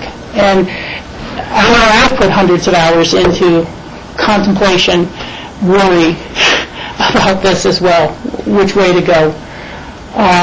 We certainly held a significant number of executive meetings at the time when we were fighting and opposing the proposal, and those don't seem to have been opposed as vigorously as when we were trying to see if there was enough common ground to work out support. But I guess what I want to say with the deepest conviction is that I thank our Open Space Board for all their work on this, from the day one through now. And I respect all of those on our board or in the public who will continue to oppose this deal. I absolutely. It's been a challenge to hear respective voices from the community, whether it's the AVLT board and John McBride and others supporting this and telling them no, while we weren't.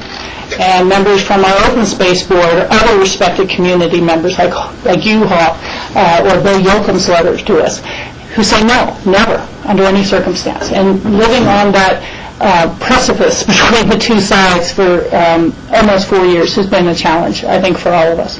We've all had to come for our own individual reasons of why we've made a decision to support.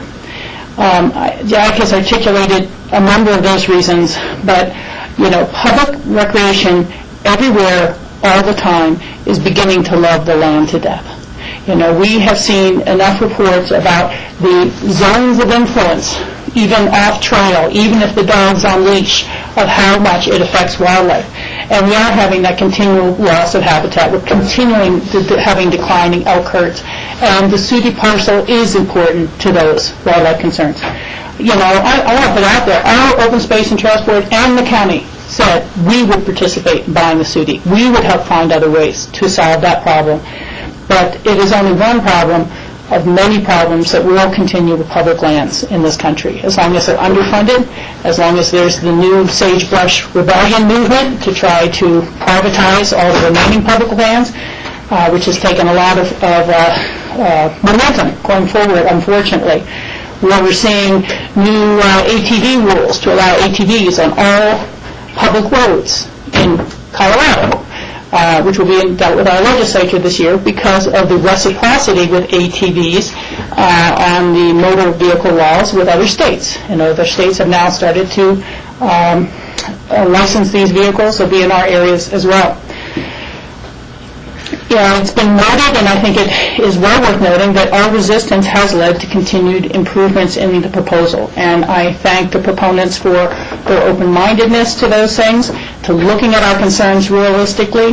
The $1 million that goes to the BLM is for management of the Sudi property. And that was brought forward from us and from our Open Space and Trails Board by pointing out that the BLM really didn't have a management budget, but not to create a slush fund for some official.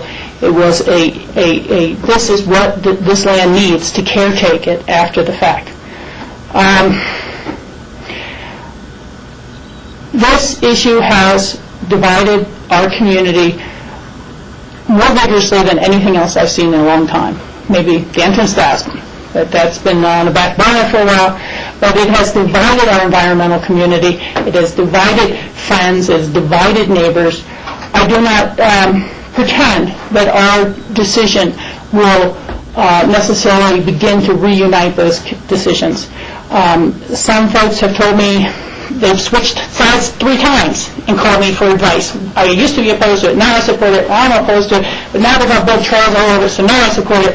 You know, I think our community has been tossed back and forth horribly about this. And at the end of the day, we need to unite on the larger issues facing Pitkin County and particularly the Crystal River Valley, whether we're talking about water in the Crystal, whether we're talking about the Thompson Divide and the oil and gas issues, whether we're talking about forest health in these areas.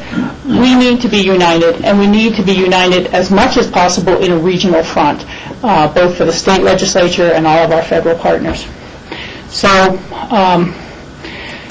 you know, I know that many people will never understand my decision on this. I know at the end of the day I can go to sleep with this decision, that we're here for the difficult decisions, and I think that we have done a lot to shape this to be a good and solid proposal that I can live with. And so I'll just leave it at that. But again, I respect everyone who has had a different opinion on this. I think we're all standing on one principle or another in terms of making our decision. Thank you, Rachel. Rachel? Land exchanges should never be taken in haste or lightly.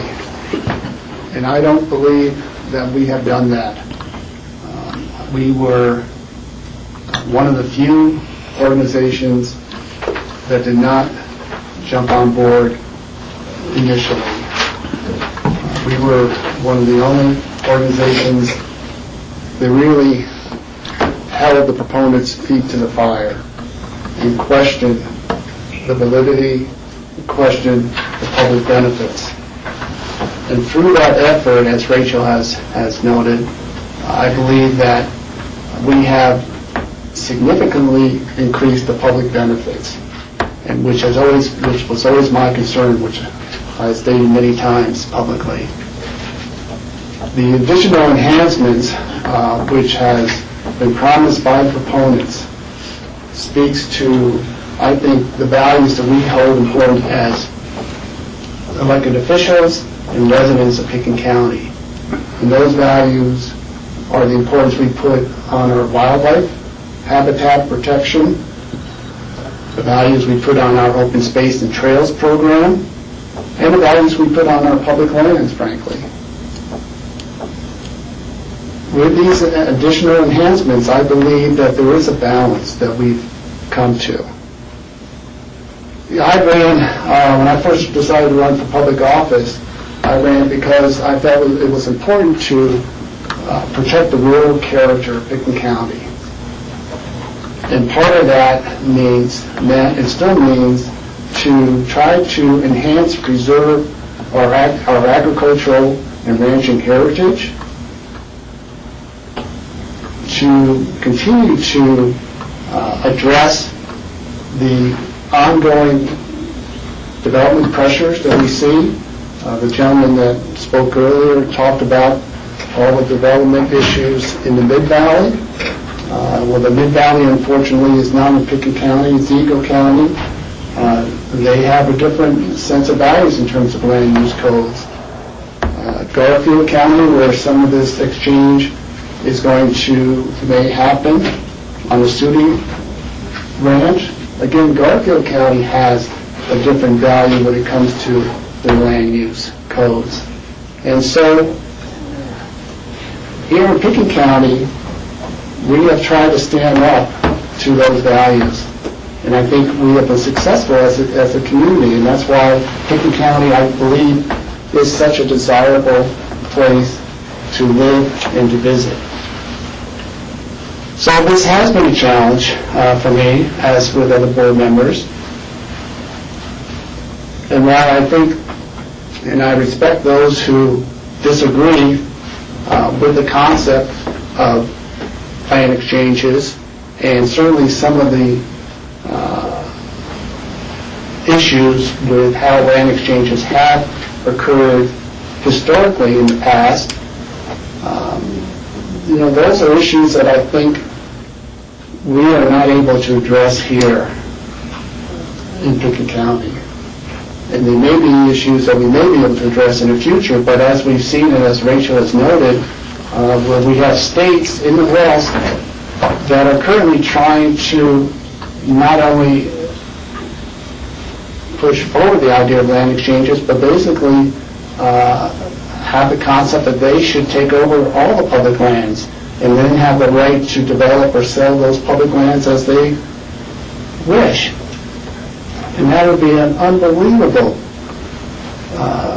terrible precedent to set. And if there's a fight that we should have, it should be that we need to protect our public lands and not sell them off to the highest bidder or to oil and gas industry. But that's a whole other issue. This is, perhaps it could be considered a microcosm of that, but there is a balance. And I believe that Pickens County residents, Pickens County guests, residents of the Roaring Fork Valley will see these significant benefits by protecting areas from future oil and gas development. Right across the valley, we are in a fight, which will be a battle to try to prevent and protect a pristine area in the Thompson Divide area from oil and gas development, right across the valley. Could it happen on the other side of the valley? Absolutely. So I think our charge is to see and look at the overall benefits, whether it be for wildlife protection, whether it be for protecting the rural character by being able to extinguish substantial building rights in the Crystal River Valley, whose concerns do include water and future impacts on development, as well as the visual. The Crystal River Valley, Highway 133, is part of the Scenic Byway, National Scenic Byway system. And all the work that we're doing up in Redstone right now with open space and trails, in terms of enhancing that byway, enhancing the protection of that valley is critical. And I think this plays a part of it. So, given all those reasons and concerns, I see that there is now a significant public benefit for not only the residents of Pickett County, but also for the residents of the valley. And I hope down the road that Garfield County will learn and understand and appreciate the importance of protecting open space and ag lands and water. Eagle County has certainly come a long ways in doing that. And so we just need to continue to do that. So with that, I'm going to support this letter of support to the BLM. Ultimately, it's the decision of the BLM to decide whether they want this land exchange to go through. And so that does not deter anybody from the public to continue to voice their opinions pro or con to the BLM. What we're doing here is just adding a letter of support along with many of our partners throughout the valley. Thanks, George. Well, thank you, Michael. I'm going to be a little less.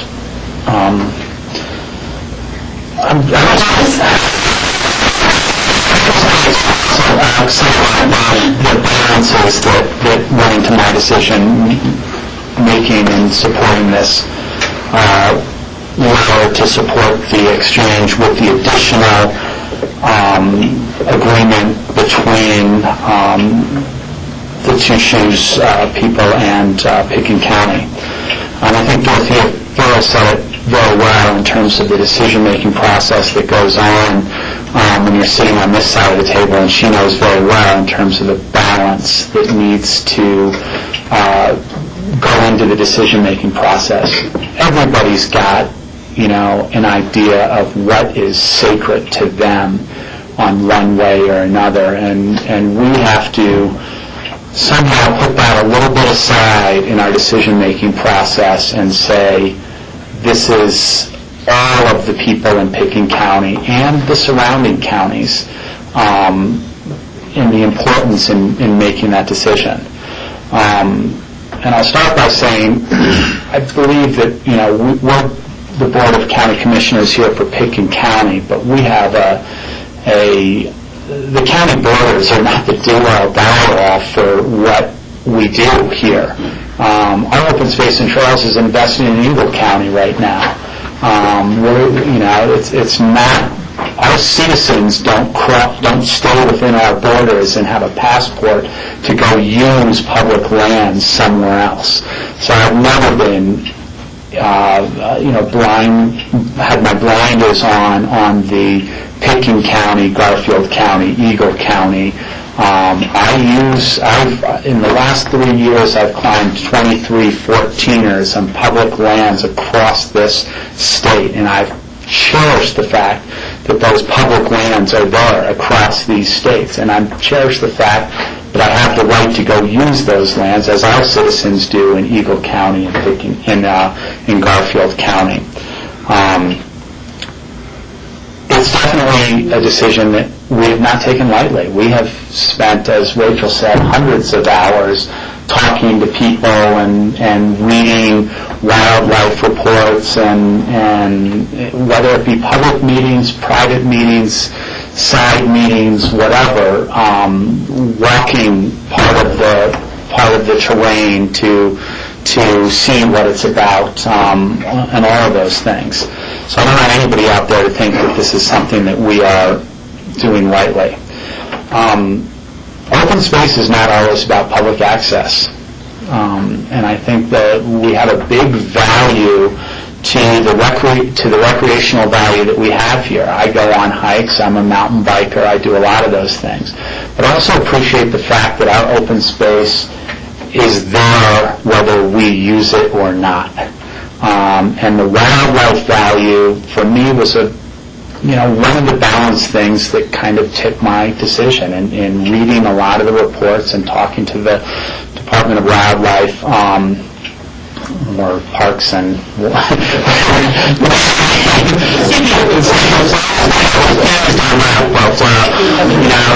hearing about the stressed bighorn sheep in that area, the elk migration and grazing grounds in those areas, those to me are important things. And it's things that when we do management plans or look at management plans on places like the Crown or various other areas and see how stressed some of those herds are, that a public land going into private hands to be conserved to some benefit of the wildlife, to me, is of great benefit. Another thing that I will add is I'm a little ashamed of the fact that we crucify people that have money like they're not going to be good stewards. It has nothing to do with how much money they have. It has to do with the character in their heart. And, I understand that we don't want to sell ourselves off to the highest bidder, but this idea that we have to defend ourselves against billionaires, to me, is, I think, actually quite disgusting. Billionaires are not bad people because they have money. I've run into the Wexners on hikes on Aspen Mountain and stuff like that. They enjoy, from everything that I've found, they've enjoyed and loved the recreational wildlife and the values that Pitkin County holds. And the idea that someone could write a letter to us saying, we have to protect ourselves against these billionaires, I think is, in my opinion, just offensive. I'm in support of this. I think it's been a long road to get to a place that adds, as George says, the public benefit. And I'll leave it there. Thank you, Ron. I'll make my comments now. I'm sure that other people will say that the commissioners support this letter, but I want to make it clear that only 4 commissioners supported this letter. I can't support this letter. And I stated in previous meetings that I do it because I can't see that the acquisition of public lands by private individuals is a good direction for us. The public land should stay in public ownership, and that we as commissioners need to make sure that those are administered properly, whether we have the immediate jurisdiction or not. And that if private individuals are better caretakers than the public entities, I just don't see that that's possible. Private individuals have a limited lifetime, and the public interests go on, hopefully in this country, in perpetuity. And those interests will be looked at from that viewpoint, not from the viewpoint of an individual who has mortality, and his principles and whatever his characteristics are have mortality. The public interest doesn't have that. There's an infinite quality to the public interest. To oppose this deal doesn't mean that I oppose conservation, wildlife, the acquisition of properties for public use in Garfield County. It just means that this particular mechanism is not the way to do it. And Pitkin County certainly has a record of careful consideration of conservation easements, of public lands, and of stewardship of those public lands, and a good record. We'll be later in the day, we're looking at Elk Park in the Crystal Valley. That's been a wasteland. It's not going to be that way any longer, because publicly, a public entity is going to take care of that. There's no better record than Pitkin County's on wildlife, period. And we can continue to do that without this exchange. The other commissioners support it. I don't think that public lands should transition to private ownership. It's just that simple. These other principles, I fully believe in. Conservation, public interests. I fully believe in those things. I just don't think that a private individual can. They just don't have the longevity to look out for those interests. The Wexner Ranch will eventually become some other person's ranch, and some other person's ranch, and so on and so on and on and so on. But if public lands If that's the way to deal with public lands, we're in a hopeless situation, particularly in Colorado. If access is difficult to public lands, that means we'd sell off our mountaintops because it's difficult to get up there. It's difficult to get on this parcel that we're talking about now, but that doesn't mean we should dispose of it. We should cherish it. And I don't think we can cherish land by privatizing it. It's just that simple. So let the newspapers say they fully the commissioner's support of this, but this commissioner hasn't initially, hasn't in the middle of the process, and hasn't done it finally either. Thank you. So is there a motion? Yes, Jack? I'd like to move to approve it on second reading. I had to get the right piece of paper here, though, because I want the official title. Some other notes.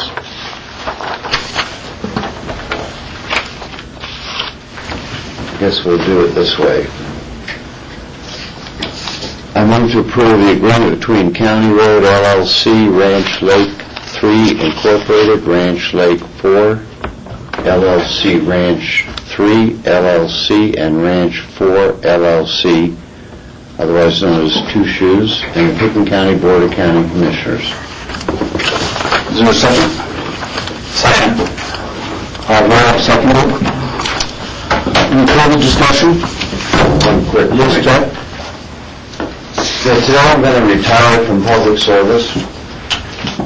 I've got 28 years under multiple hats. This has been the most difficult issue for me in my time as public service. I have been a team player, and I've been able, because of the talent of the people that have surrounded me, to be an individual. But on this single issue, for the one and only time in my being elected, I had to separate myself from the Board of County Commissioners and stand alone because of what I believed in and I thought what the potential was. Due to the insight and the evolution of the board's thinking, the exchange and the separate agreement with Pickens County has gotten better, much better, and I'm very pleased and thankful of the Board of County Commissioners to have evolved to this position.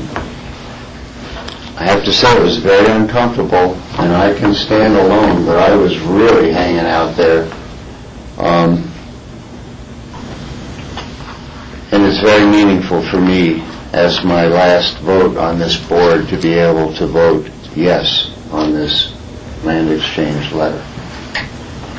Thank you, Jack. Any last comments? Yes, Rachel? Really briefly, and not on the exchange as much as Jack, I want to thank you because although you were in a minority position, you were always respectful of the dialogue we had, of kind of trying to shape it into a better position rather than just, blasting at us. And you were always respectful of the confidentiality required as our board tried to work towards either a better solution or fighting it or whichever way. But you played by the rules, and that deserves credit as well. Thank you. Any other final comments? All in favor? Aye. Opposed? Nay? Thank you very much. I'll tell the people out there, there is going to be an investiture of the new commissioners on the steps of the courthouse. You are welcome to come to that, and I'm sure it's going to be a lot of fun. Michael, would you accept the motion to adjourn the special meeting? Yes. All in favor? Aye. and we've got our vote. It starts at 12, so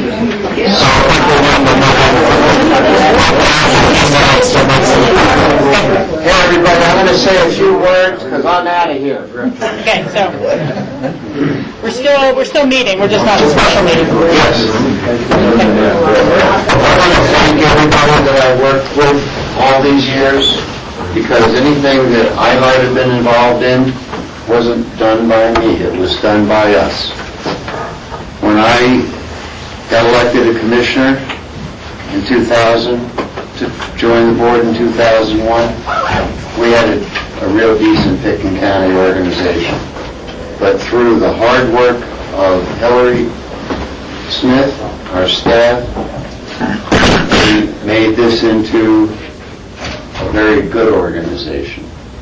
And now, going out the door the last couple of years, John Peacock has been our manager, and he's brought us to an even better level. More involved level, the strategic plan that speaks for itself on one page is just amazing. So I have to say thank you everybody for allowing me to be part of the team. Thank you voters. Gee, I've gone through the ringer.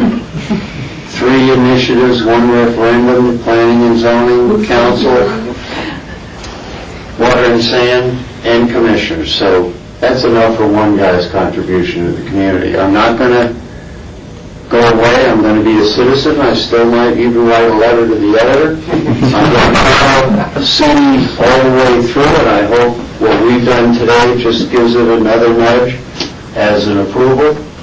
But again, just thank you, everybody, and I would be remiss if I didn't thank the most important person in my life, my wife,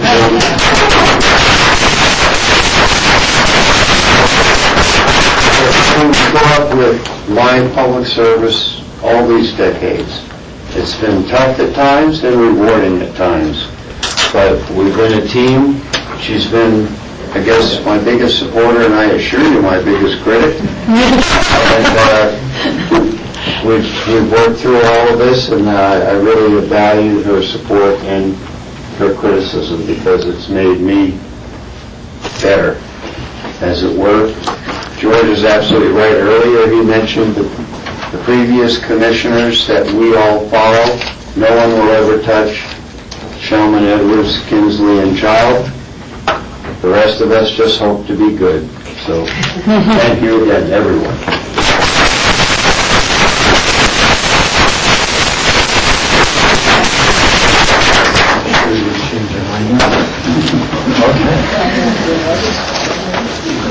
And thank you, board. It's been great working with you. Michael, thank you for standing up for public lands.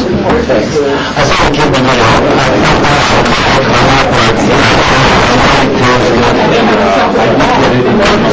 before the meeting this morning, so just make sure that Andy has it. Okay. I really appreciate your support there and all your help and your steadfastness in supporting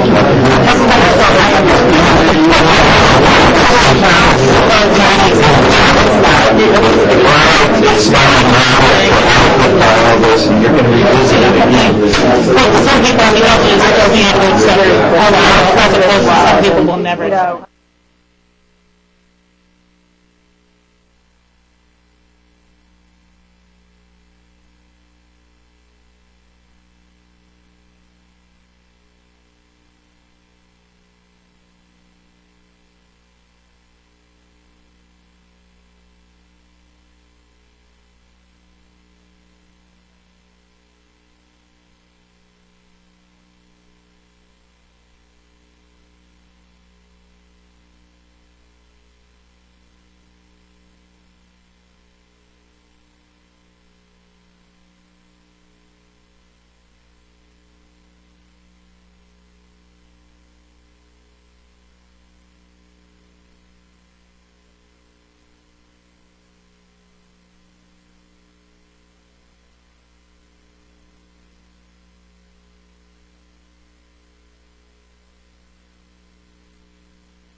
is January 8th, 2013. This is our first work session of the year, and it's a transition.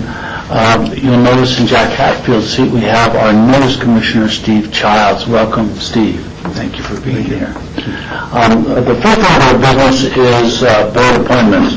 John, are you going to introduce the subject, or? Yeah, so each year, about this time, we go through and the board has an opportunity to give staff direction on board appointments. The decisions that we make today on the board appointments will be included in a resolution to be adopted by the board tomorrow. My thought, Chair, if it's okay with you, would be to step through each of the major areas and discuss them, starting with the chair and vice chair, which the board had given me some direction on previously to have discussions with our new commissioner, Steve Childs, George, and Rob about the order of how we want the chairmanship to rotate. It's been our practice to rotate by district, so in order. But of course, with 4-year terms and 5 of you, from time to time, that means that we're in a position of either having a new commissioner sit in chair his first year or her first year, or making some adjustments to the rotation. And so after talking to Steve, George, and Rob, I think we'll have a proposal that will affect the order of chair for those 3 individuals, but not affect Rachel or Michael's rotation. And the recommendation is for George to be chair in 2013, with Rob as vice chair in 2013, then Rob chairing in 2014 with Steve as vice chair, and then Steve chairing in 2015 with Rachel vice chairing, and that gets us back into our normal rotation. Should I run and should I be elected? Should be running, should I'm not making a lot of assumptions for the purpose of this, and we may have to run this over again, but then we'd be back into our normal rotation once again. And so that is the recommendation. For today, what we need to decide is appointing George as chair and Rob as vice chair for the purpose of developing the resolution tomorrow. Does that meet your okay? Yeah, we talked about it, and one of the concerns was doing it this way, Rob would be the chair during his re-election year, and so John had talked to him to see if that was okay, if he felt comfortable with having the extra responsibility of being the chair during the re-election year, and that was okay with Rob. It worked for me, so I'm okay with that. Okay. All right, that sounds good. Okay, everyone's okay with that then? Next, we'll have the Aspen Chamber Resort Association, our current appointments are Michael with Rob as alternate. And I guess the discussion would be if we want to continue with that. I'd like to continue that. Colorado counties, we have a number of, we have public lands. I don't know if you want me to read through all these, they're in your packet, but we have a number of committees on there. Obviously, there will have to be some changes here because Jax was previously appointed. Rachel has, I guess it's been kind of split as far as who's taking lead on which committees, so. Yes, Rachel? Yeah, if I may, essentially Jack and I team tagged it. It's always valuable to have more than one member there. A lot of the other counties do. And that way, if I was the alternate for any of his subcommittees, if he could not be there to cast the vote, and he was the alternate for for me, for any subcommittee, should I not be able to be there, be able to cast the vote. So I have talked with Steve on the phone on this to see if he might be interested, or rather, he called me, if I was interested in kind of maintaining that same sort of relationship. And, if you have the time for the travel and the commitments, that's fine with me. I don't know if others are interested as well.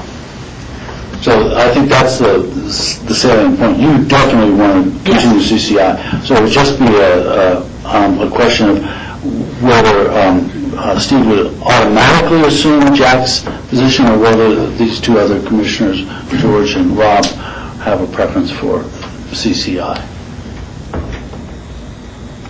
I vote for Steve. I vote for Steve. Okay, Steve. I talked to Jack about this a month ago, I think, and he thought George would want to do it. And then in talking to George is happy where he is and didn't want the CCI position. And so unless either you, Michael, or Rob wanted the CCI thing, I'm willing to do the CCI thing. And it would be good to know it, because I'll be at the new commissioner thing the next 3 days, and it'll be a chance to, knowing that I would be one of the CCI representatives would be beneficial for me over the next 3 days, just to kind of be meeting the right people and, making contacts, that sort of thing. Well, I would just advise you talk to Jack about his filing system and his folder that he brings up. History, because he has this skinny little folder, and it has, no matter what CCI issue comes up, he pulls out the brief from that skinny little magic folder. And That's 20 years ago. is able to present it to us. So somehow, when you can get that magic folder from Jack, and he'll retire it to you. Yeah. But it was very helpful in terms of informing, the rest of the board, Jack having that information readily available. And Rachel does it very well. It's very much true. But we do know that Jack has that magic folder.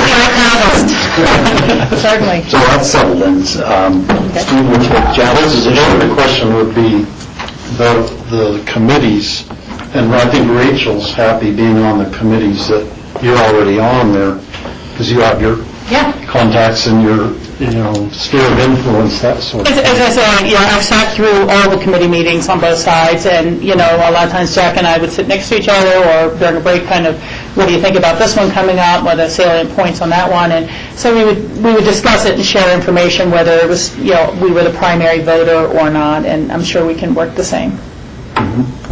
I'm happy with the ones I have. If those other ones suit you, and particularly I think you'll bring a lot of experience to the Agriculture Committee and its other issues. And land use, natural resources. The one that looks totally like a Jack thing is taxation and finance. Is his cup of tea.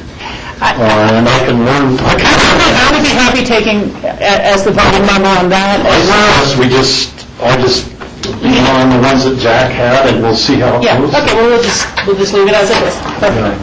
Good.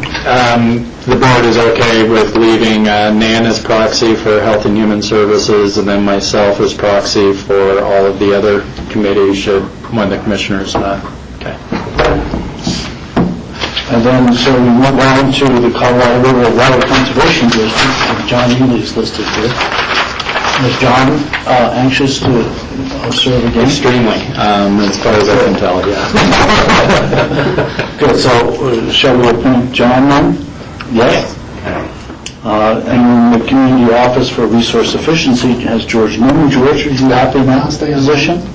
Rob is an alternate? Yes. Okay. Let's see. Northwest Council of Governments, Rob? Yep. Alternate George Newman?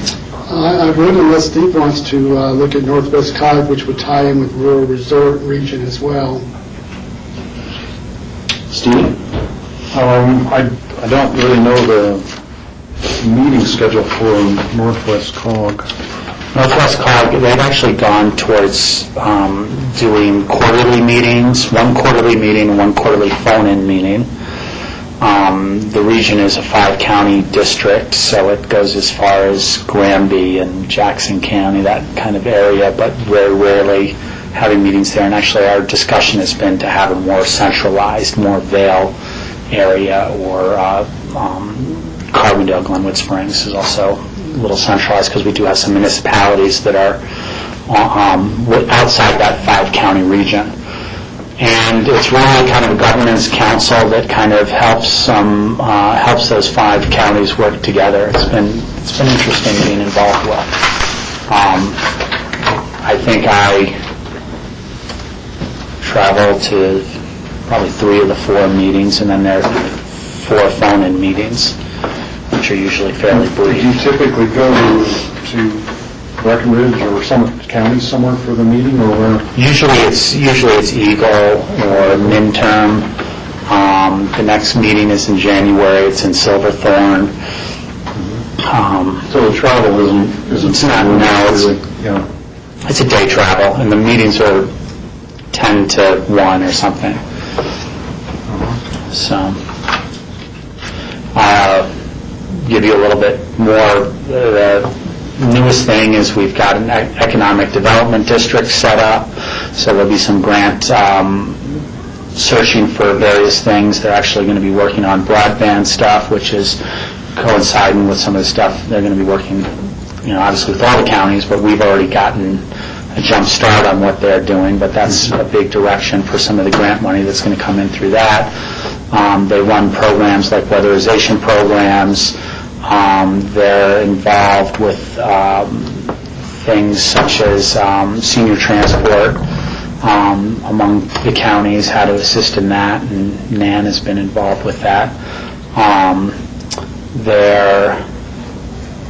They've got an elevator inspection program. They have programs that work with the road and bridge departments of all the counties that create economies of scales for ordering things like plow blades and that sort of stuff. Those are kind of a quick synopsis of various things.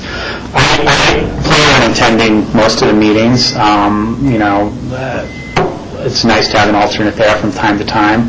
To be honest, we struggle sometimes to have a quorum in those meetings, but I think I've only missed 1 meeting in the last 2 years, so we've got a pretty good presence, and they're pretty happy to have Picken County involved. And Snowmass has just become a member. Oh, great. So, yeah. That could dovetail into doing CCI stuff too, having like a subset of Start to meet more CCI counties. your counterparts. It's great to make regional connections for CCI, I'm sure, yeah. So Steve, are you interested in alternate? Yeah, I could do that. I remember when my dad was county commissioner, he would, over different periods of time, he would go to Northwest COG meetings and to CCI meetings. He was also the River District representative, so he was always going away to one meeting or another. But he enjoyed it immensely. That was the 3 highlights for him. So the next is the Northwest Council of Government of Wild Quality and Quantity, Rachel Richards, and then George Newman. George, Rachel, you want to continue those positions? Yeah, please. Okay. And we would have Water and Power Authority, that's me, and I'd like to continue that. Alternate Rachel Richards. Yeah, I wanted to maybe make a broad comment here on this one. I appreciate being the alternate. The meetings tend to conflict with other times, and I know that Michael has a great attendance record, and he's always there. I appreciate getting the minutes from Mark Fuller afterwards, and I tend to run into Mark Fuller more at other meetings where he is representing on the 1177 Roundtable or other water meetings of different sorts. So it does help keep me in the loop with water issues here, but basically I'm putting it out there that on almost any of these boards, I think any of us would be welcome to attend as a visiting member or whatever, certainly on the CCI stuff. If anyone else felt they wanted that year to attend the summer conference or the winter conference as well, or district meetings or anything like that, your participation is certainly welcome. But if it's all right with others, I'd like to remain as an alternate on Root Eye Water and Power, and Michael, just let me know if there's specific meetings you're not going to be able to make, and I'll do what I can to rearrange my schedule. Okay, thank you, Rachel. The Rural Resort Region as well. You skipped RAFTA, not that, I think. I did? Oh, RAFTA, I'd like to continue that. George, you want to do alternate? Yes. Okay. Thank you, Rob. Then we're back to Rural Resort, that's Rob. Yeah, it's really an offshoot of Northwest Council of Governments, so I would recommend that Steve take the alternate on that too. It's something that comes up regarding funding every other year, basically, and they have small projects. It's an offshoot to set up some small projects within Northwest Council of Governments. Is that okay with you, George? Yeah, I recommended that because they do tie together. Yeah, and they tend to meet on the same day, don't they? Yeah. When people travel, it's all one day. Then there's the Workforce Investment Board. And I will continue with that. And then the Workforce Development Board. And I will continue with that. And is Nan, it doesn't say whether she's an alternate or a principal here. She's actually a separate board member, is the way it's written. She's a separate board member, so there's two board members. Yeah, and so we should probably spell that out. Well, the Workforce Development Board is what she's on. She's not on the Investment Board, right? Right. Yeah. They're separate. So we actually have 2 seats, and they would welcome many more of us if anybody else wants to be involved. Okay, so we'll continue with that. It's a little different than Rural Resort Region up above, even though it's called Rural Resort Region Workforce Development Board. It's through the Workforce Office for the state of Colorado, which has to do with things like unemployment legislation and managing the workforce offices throughout the state, which we have one. Our workforce office is in Glenwood Springs. They come up here twice a month, I think, and meet at the library and do various things, but they need, the charter demands that they have a board of the counties that are involved with it sit on those boards. So, and I will note that in our packet there's actually an error on the scheduling meetings, because under Rural Resort Region, it has got the scheduled meetings that should be the scheduled meetings for Rural Resort Workforce. Rural Resort Region should be under basically the same meeting times as Northwest COG. But Rural Resort Region's Workforce is the bottom of page 4, and we do have a meeting on January 16th next week. And I believe the rest of those dates are workforce meetings. Okay, staff, do you have that squared away? The other appointments, now we talk about resolution, ordinance, or intergovernmental agreement, and so we just do it for the hell of it, I guess, is that? Well, it's something, the board had asked for, I believe, 2 years ago, actually, which was to identify those other appointments which are less formal. They don't have to be done by resolution, but we choose to formalize those just so there's clarity of roles and responsibilities on the board. And so these are the ones that we pulled out that were kind of informally being determined, just to make sure that we're talking about those. Okay, so we have the BLM liaison. George, you want to continue that? Yeah, and I would actually do a slash on that, BLM/USFS, U.S. Forest Service, because I've been attending the collaborative roundtable Forest Service meetings, which is quarterly. In fact, there's one this Friday, and there's always good information on that as part of board reports I could be reporting on that. Okay, let's do those 2 separate things, though, just because somebody else might want to do the U.S. Forest Service at some point. Okay, no, that's fine. But they're both, just so they're not confused as being the same thing. Yeah, okay, good point. So we'll continue with that. The Colorado River Roundtable Basin, Rachel? Yes, I would like to continue with that. And just in case anyone wanted to attend, this month is also not in the schedule that was printed in the packet, but that's, because people have to value their schedule sometimes. They're going to be meeting on Monday, the 14th, and they meet in Glenwood Springs at the Community Recreation Center there, and it generally starts at 1 o'clock, although sometimes they have subcommittee meetings that are before then. Also, I think I've mentioned to the board, but the Basin Roundtable is trying to determine how to become more effective in the larger Inner Basin Compact Committee, which is kind of delegates from each basin that have a larger overseeing group. They're trying to work out the details of the statewide water plan. And so our basin is looking to create a few alternate positions to the 2 members we currently have, because they don't not always make those meetings. And I think I was able to make at least 2 of them in the last year, just attending as a member of the public and make sure the dialogue is protecting things of interest of ours. And so I am going to put my name forward to become an alternate to the IBCC and see how that fits in with schedules going forward. And you want to be the alternate, George? Yes. Okay. And then on to the Nordic Council, George Newman, yes?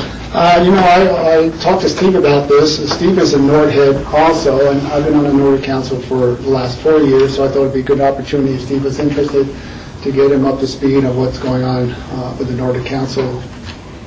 So if you're interested, I'm happy to give you my seat. I was there for a while. We had talked, George and I had talked about it some. The one question I would have if I'm taking over the Northwest Council of Governments duties, time-wise, do you have a feeling for? I mean, the Nordic Council's once a month for once a month, a couple of hours. The third Wednesday, usually over lunch hour. And don't feel like you have to attend every Northwest COG meeting too, because I'm basically an alternate. Yeah. And if you're interested, I could be the alternate for the Nordic Council. For some reason you couldn't make it, I would be happy to make it. Nordic skiing is right up my alley, and it would be a chance for me to have a local connection on some board. Yeah. Okay, so we'll do Nordic Council with Steve as the principal, and then George is an alternate. The West Elk Loop Scenic Byway Committee, George? I've been sort of remiss in terms of participating, but I'm happy to continue. Continue being remiss. Probably both. At least it's consistent. So, so we'll do the West Elk Loop for George, and then the Intermountain TPR, George? Yes. Okay. And the TPR is the CDOT's Intermountain Regional Planning Committee. Okay. Okay. We look for funding for our road and bridge projects. Right, which I think we've been successful at in terms of the underpass, certainly. So thank you for that, George. Water liaison was one that we... Mr. Water liaison. That's Rachel. Rachel's... Yeah, it's kind of a funny title. And I think it has more to do with the fact that I attend, as schedules allow, Colorado Water Congress and other educational opportunities on water, which again, anyone is also welcome to attend. I think George has certainly been down to a couple. At River District has one big annual seminar in Grand Junction in September, and the July meetings over in Gunnison, and it just always helps inform our standing on water processes and the relationships. But anyone is welcome. I'm very happy to continue if the board will have me. The other kind of small thing, thinking about, I think we may need a formal resolution on the reappointment to the Colorado River Basin 1177 Roundtable. I got something from Jim Pocrant about it, that they need to know who is formally reapplying to represent their counties and the re-upping. So, just for safety's sake, if we include that one in the resolution tomorrow, I think that would be good. And again, the sequence is just a little off on the wording. I think it's a Colorado River Basin 1177 Roundtable.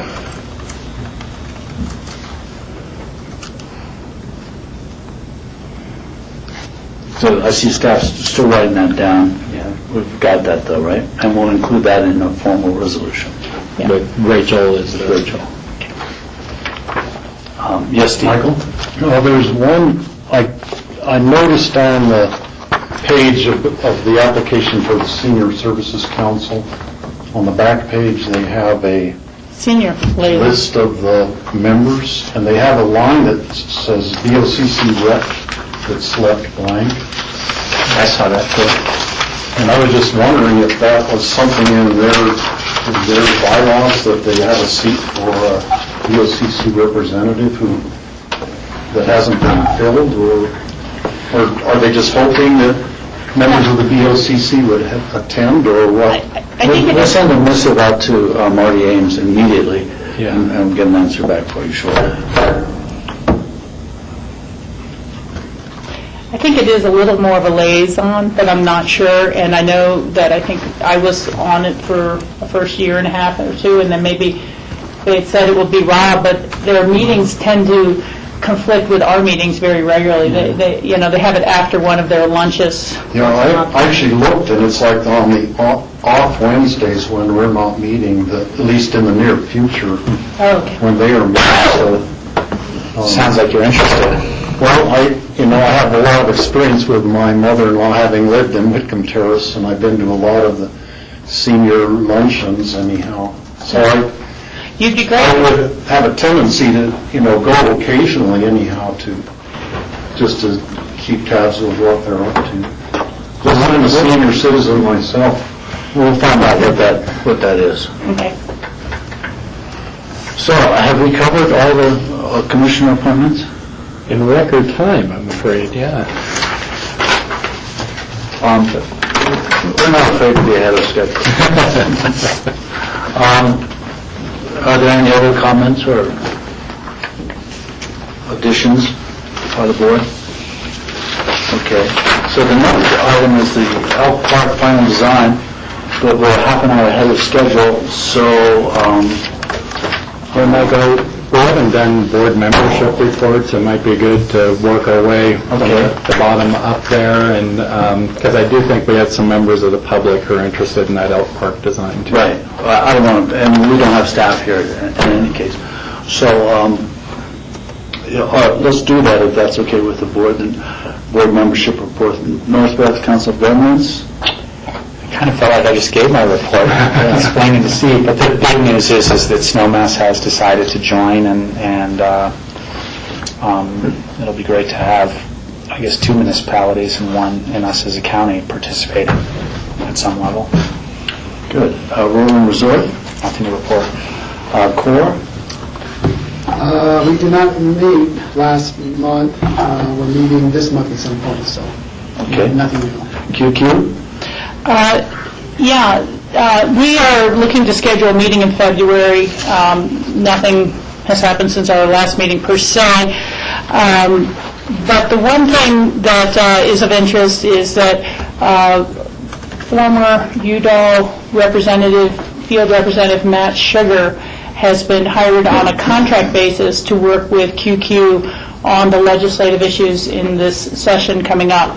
And I'm not entirely sure of the details of the contract work per se, except that Shanna, who is our primary legislative liaison lobbyist, her father has passed away, and she is dealing with estate issues and a number of other kind of family matters, and they decided that to make sure that the QQ membership is not left in the lurch, or there's a time when she can't be there and there's important issues, that they had better get some double team coverage down there.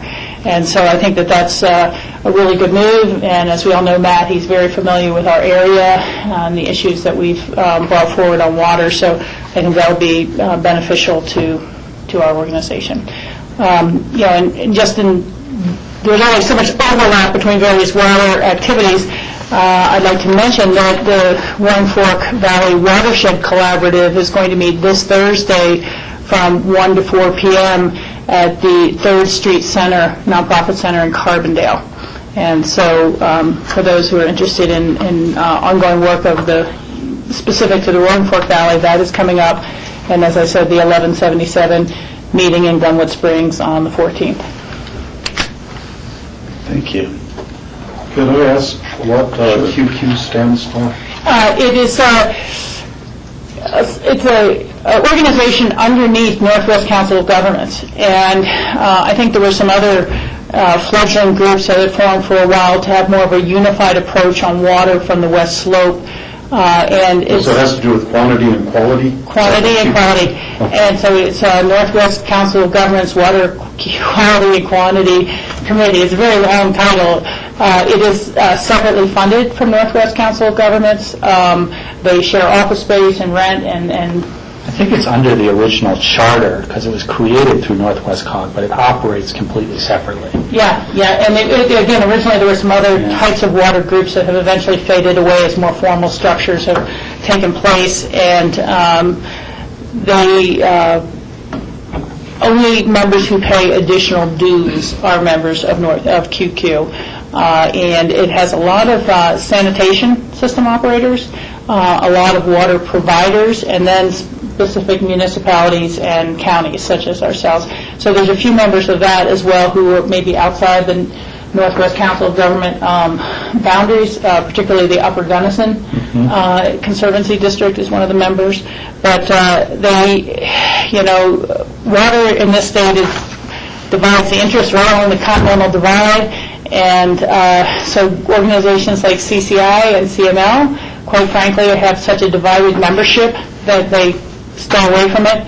And if they were to come up with any recommendations, they tend to be lowest common denominator. And this group is much more specific to the water needs and concerns of the mountain regions.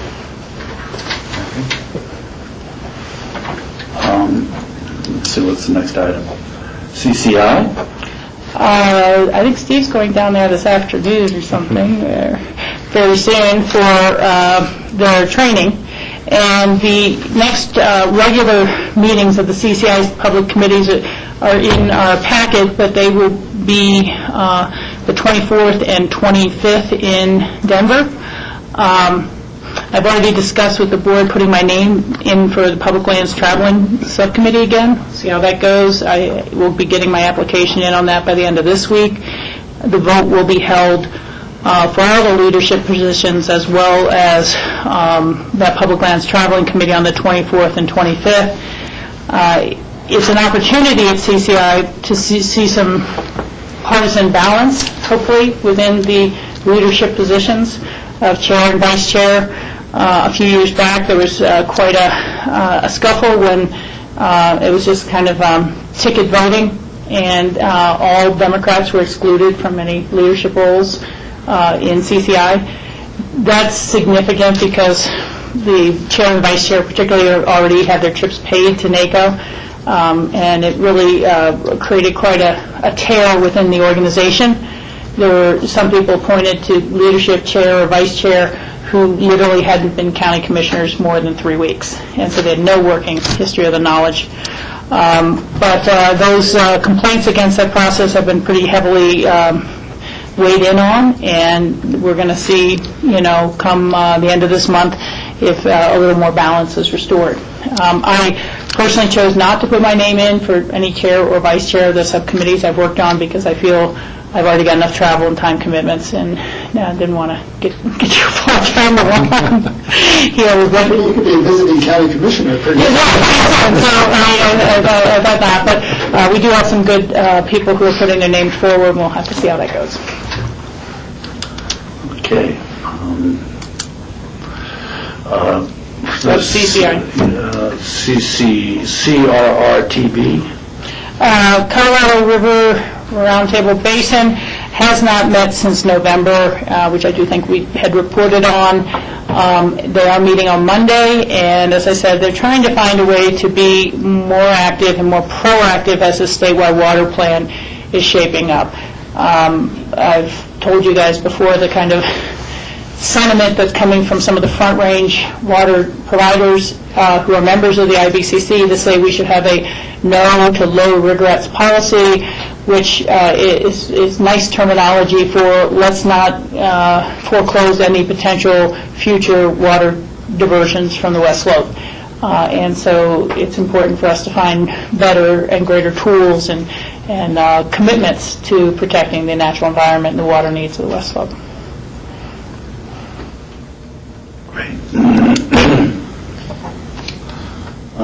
what is next? Michael, we did skip Club 20. I can do that real Okay, briefly if you'd Club like. I attended a meeting right at the end of December with the Public Lands Subcommittee for Club 20. We reviewed a lot of very old resolutions to get them off book. They will be presented to the subcommittees of Club 20, which kind of start in February to see if we can delete or amend or just renew some of these older public land policies. They're not often in line with Pickton County's thinking on things. I have been able to at times get wording additions or wording modifications that, at least cover some of our bases. But it's always a very informative process, and it does broaden your perspective to hear the financial and economic challenges that some counties have that don't have resort development. So I will continue to participate in that. And others, Pickton County has a membership, and so any others who would like to attend any of their educational seminars or subcommittee meetings always can. I think Phyllis attended the broadband seminar they held that you said was worth your time. I think that's great. And they will be having their Denver legislative days coming up this the 24th and 25th, the same days as the CCI. So I will be attending CCI, not those Club 20 Denver legislative days. Okay, thank you, Rachel. RUAPA, our last meeting was December 5th, and I, quite frankly, can barely remember what happened last year. I think it was a budget review and deciding on the dues for this year, which couldn't be the same as last year. And nuisance species, aquatic nuisance species is going well, and it will continue this year. So I think that was about it. ACRA, I missed the last meeting because it was scheduled simultaneously with a board meeting for whatever reason. I don't know why. And RAFTA, George, you attended that. I did not. The RAFTA, we had an update from the BRT program, and there's a meeting on Thursday. We'll get another update. The RAFTA board did finally come up with a statement, agreement to a statement in terms of regarding natural gas. And I don't have the actual wording here, but it was a response to, since RAFTA is now going to be purchasing 18 new CNG buses, there was a question concerning, perhaps we should look to those suppliers who follow best practices and with environmental concerns. So the RAFTA board came up with a statement which I thought was very good. I think it could set a model for other communities who are using CNG vehicles, and hopefully raise the industry standards to best practices for all those suppliers. Great, thank you, George. Water Council?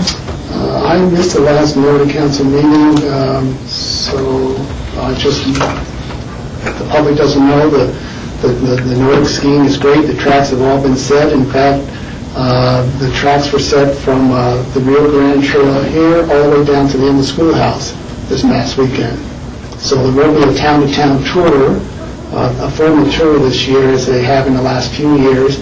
But whenever those tracks are set, there will be sort of an informal opportunity to ski the valley floor. Excellent. And TPR? And we did not have a meeting. Okay, so it looks like we got through the board report. We could go into memos of interest. We do have Mike Kramer coming in on the X Games, so we couldn't do that, but we could go to the gun control letter and the other two letters and just keep getting ahead of schedule here. Okay. Does that work for you, Michael? Sure. So why don't we start with the proposed letter on gun control. This was originally brought up by George, and the board concurred that staff should draft a letter in the wake of the Newtown, Connecticut shootings and also the shootings we saw in Aurora earlier this year. We didn't talk about a lot of specifics, I think, in terms of what we were looking for. So this was staff's first crack to try and meet the spirit of what we heard in that discussion. And so I think from there we would be open to suggestions for changes, revisions. We also, I think, need to clarify who the intended recipients are. This was written as kind of an open letter to both federal and state level officials. That may or may not be the target audience that the board wants. More? George, what was your thoughts? Because you had kind of... I thought staff, John, did an excellent job in terms of capturing at least my thoughts, and actually went into even a little more information in terms of some background. So I thought this letter was really well written. And in terms of who to send it to, I think because we're having discussions now, not only on the national level, but also on the state level, and we've got legislation that's being drafted, being proposed, I would send it on the national level. I would certainly send it to President Obama. I would send it to Congresswoman Diane DeGette, who's got a draft legislation that she's going to present on the floor of House of Representatives. And I would send it to our congressional delegates, our U.S. senators, and our other congressional rep, which is Representative Tipton. And even Representative Polis. It could be to all of our congressional delegates, actually. And on the state level, similarly, Governor Hickenlooper was opening up the idea to have this as part of the legislative discussion this year. And so I would send it to the governor, to the Speaker of the House, to our local representatives, State Senator Gail Schwartz and our new Representative Millie Hamner. And I have other thoughts, but I think that since these discussions are hopefully going to start to happen, I think it's important that not only we provide our input, but hopefully other counties will follow suit. Perhaps that's something you can discuss even informally at CCI with some of our counties. Board, any additions? The other part of this I think I can support is the background checks, the more robust background checks that ensure that guns are not sold to felons from the mentally ill. Other than that, I'm not really interested in supporting this letter.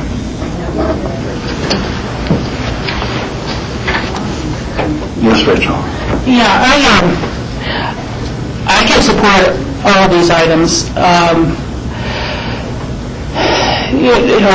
My son's father did a lot of hunting, and does a lot of bow hunting now, and I just never, as some politician said yesterday, I'm a hunter, but you don't need an assault weapon to hunt buck. And I'm very, as a white person who has shot some guns but doesn't really own any, it has, just the name, an assault weapon. I don't know anyone who goes out assaulting deer or assaulting elk. They hunt them. They use a good scope. They use something with accuracy and so on. I don't think you need an assault weapon to hunt or to exercise those, or even for the protection of a family. And just the idea that maybe I would have to buy an assault weapon with a 30-round magazine to feel safe going to the grocery store in the future is a little scary. That we either find a rational way to control gun violence, or arm ourselves and hope for the best at the next shootout at the OK Corral. I just can't. I can't stomach that. I do think it's going to have a very tough road, and I think anything that goes forward will be modified and end up being quite a compromise. And so I think it's kind of important to start with everything on the table and see how far along we get. But I think it's just too easy that the public outcry and public sorrow will eventually fade, and it won't be reignited until there is another horrible murder situation. I think it's just something we need to do as a country to at least begin the dialogue, and I think this gives some impetus towards beginning that dialogue. Any other comments? Yes, Steve. I am a hunter. I own several rifles, hunting rifles, and I take pride in shooting 1 or 2 bullets in order to get an animal. And even my friends who shoot off a whole bunch of rounds of ammunition trying to hit an elk that's running across a hill or something, to me is kind of bad hunting. I wish that we could rewrite the Second Amendment of the Constitution to have it read that gun ownership is a privilege and not a right. That obviously will never happen in our lifetimes, but that would be, to me, the ideal, that not everybody should be allowed to own a weapon or own a rifle or a pistol.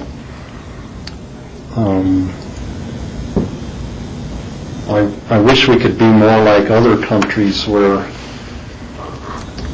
even sometimes the policemen don't carry weapons. They might carry their billy stick or whatever.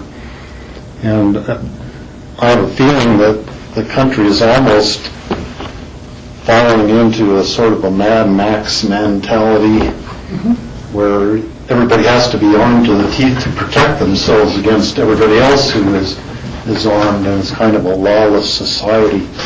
And I certainly hope that that's not the direction our country is going. And I can support everything in the letter, and I think it's good that you included the references to not intending to infringe on the Second Amendment rights, and because some people will take it that we are totally anti-gun, and that's not what we want to portray ourselves as. Any other additions or deletions to this letter? Yes, Rachel? Just a brief additional comment. You reminded me of something, Steve. It was probably a decade ago or more, but I remember of a hunter, and sometimes people call them weekend hunters versus people who really live on the land, who would come up and saw some elk and shot and shot and shot and shot because nothing fell down. And he didn't realize that big elk don't necessarily just keel over and die the second they're hit. And when the dust settled, about 15 minutes later, he had killed 10 elk when he had a tag for 1. But this is someone without training with a semi-automatic gun, and he blasted a whole herd out, was very heavily fined for that. But that, I think as a state, we're unfortunately seeing less and less trained hunters consistently. And I know that my nephews living back in Pennsylvania have now decided that it's very important to own a semi-automatic rifle for the upcoming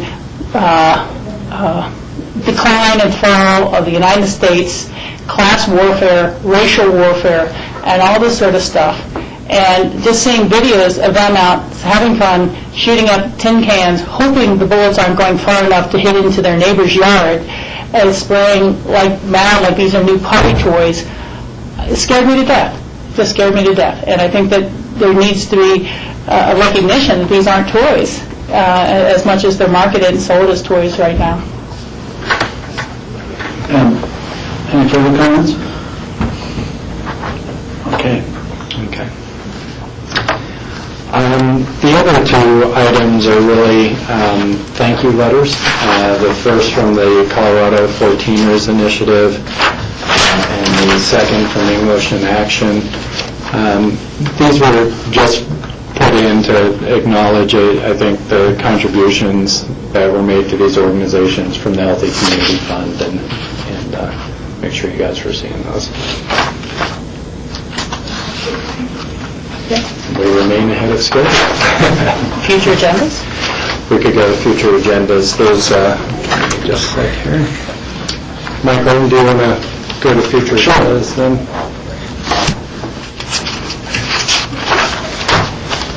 Give me just a second. Catch up. Just a reminder, it's been mentioned a couple times already, but Steve and actually myself will be gone tomorrow for CCI's orientation. I'll be returning on Thursday.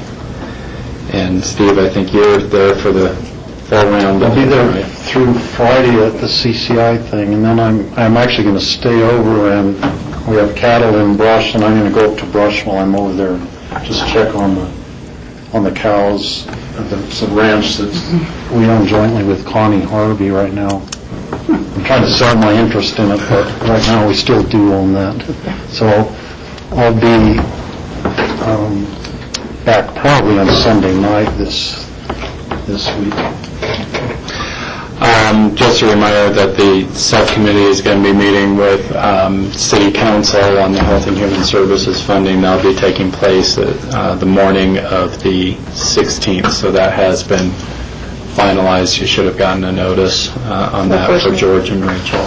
Can I just jump in on that? Because you've also tentatively scheduled a meeting for Rachel, myself, yourself, and some other staff as a preliminary for next Monday. But Rachel, now you have a conflict? If it's in the morning on Monday, I can. I need to leave here by 12 to get to Glenwood by 1. So if we can meet on Monday morning. Right, because you've got the water, and we hadn't anticipated that.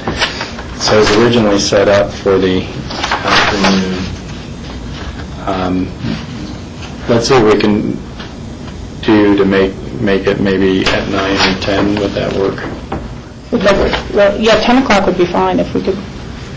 That's fine, and then maybe we could flip back my meeting with you, so it ties in. While you're up here? While I'm up here. Okay. We'll work on that. Okay. And you guys will send me the final details on the time of both of those, too? Okay. We got to make sure we can get everyone else there, too. Yes, Rob. I'm sorry. Go ahead. Well, I was just going to point out that the last time we went through Futures Agenda, I kind of asked to make sure that we had a regularly scheduled time at a work session to go over citizen board appointments with some sort of packet of information, because now we're talking probably 3 months worth of interviews to make appointments on various boards and a new commissioner. Right. It's just going to be a little scrambled in terms of keeping all of that 100% straight. Right. So we're putting that together. It's unclear whether that'll be the 15th or the 22nd, both of which we have time available right now. And the other thing is, just as a note, I mentioned it to you yesterday, I am going to be out of town on the 29th of January, which is a work session. Any other items in future agendas? Yes, Rachel? Yeah, I have a small one, but related to the Tuesday, 29th of January work session,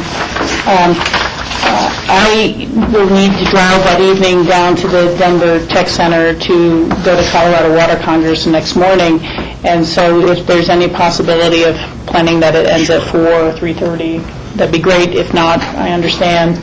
You never know what the weather will be like, and, with Rob not here. Well, Rachel, you're always welcome. I mean, any one of us is welcome if we have other appointments to leave a meeting. So sure. I think that's the way we should handle it, rather than shorten the meeting for everybody else.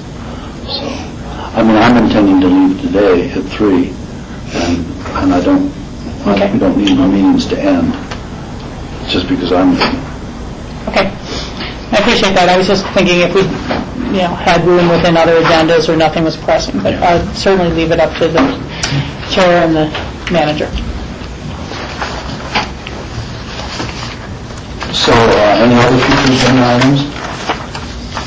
We'll be, of course, ramping up as we get into the new year. The future agendas will be filling up more and more, but we're just at the beginning, and this is typically a little bit slower time, and then we start ramping up into the spring and summer.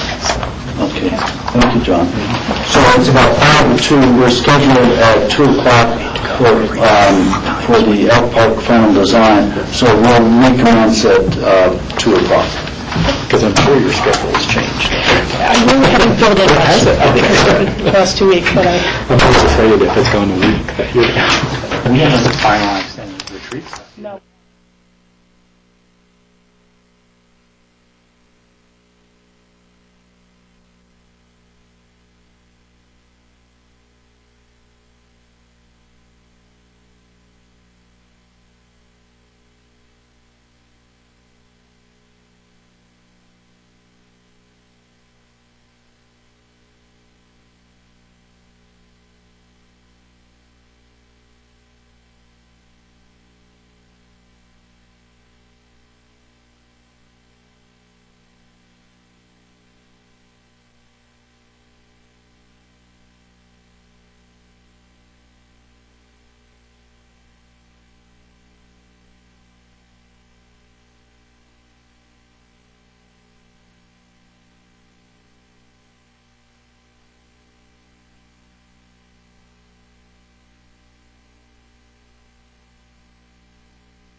I know.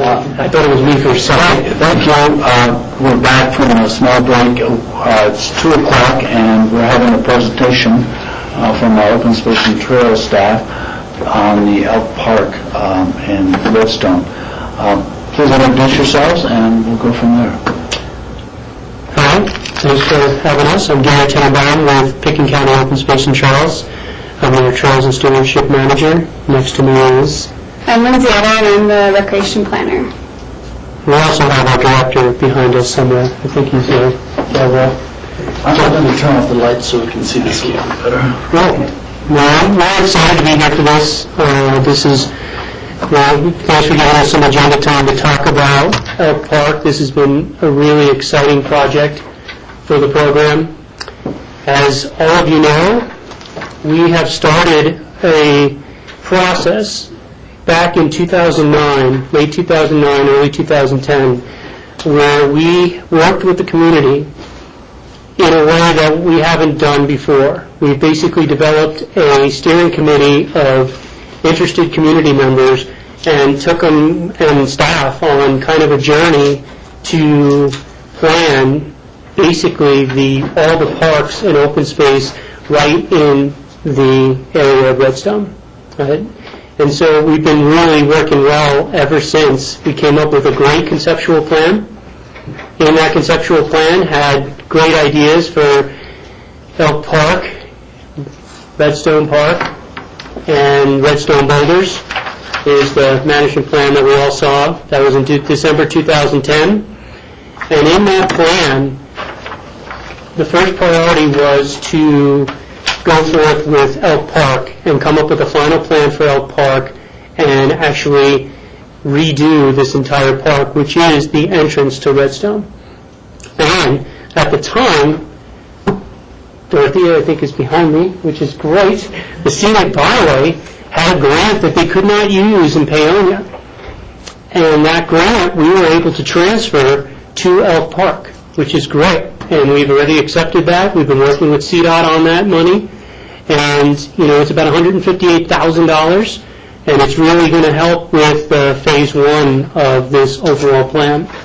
So basically, what we did is after we got the grant money in place, we reconvened the steering committee, and it's a group of Redstone residents. We had, the first time around, we had about 13 people from the community coming in. This time, amazingly, again, between 8 and 11, 12 people were showing up at every meeting. We tried to do it pretty aggressively this time to get a final plan in so we can make sure we don't lose this money. And the great thing is the steering committee, not only usually it's staff bringing ideas and stuff to the steering committee, this steering committee was actually responsible for a lot of the design and also the interpretive content that's going to be in the signs up there. So they got really involved, and it's been great. And so the great thing is we have now got a final plan that has gotten unanimous approval from the Redstone, the Crystal River Caucus. It's gotten approval from the Redstone Community Association, and it's now recommended to you, and it got approval from the Open Space and Trails Board. So today we're here to just give you an update on the overall planning effort and to show you what the design is, take some questions, but basically we're here today really to talk about phase 1 is the one that is funded, and it's funded with that that Scenic Byway grant. And so phase 1 is basically a go. We're working with it. And so you'll see in here also that there's also a lot of phase 2. In phase 2 we'll be working to find other funding mechanisms to help us do that. Each phase can live on its own. Phase 1 can easily live on its own if we don't fund phase 2 right away.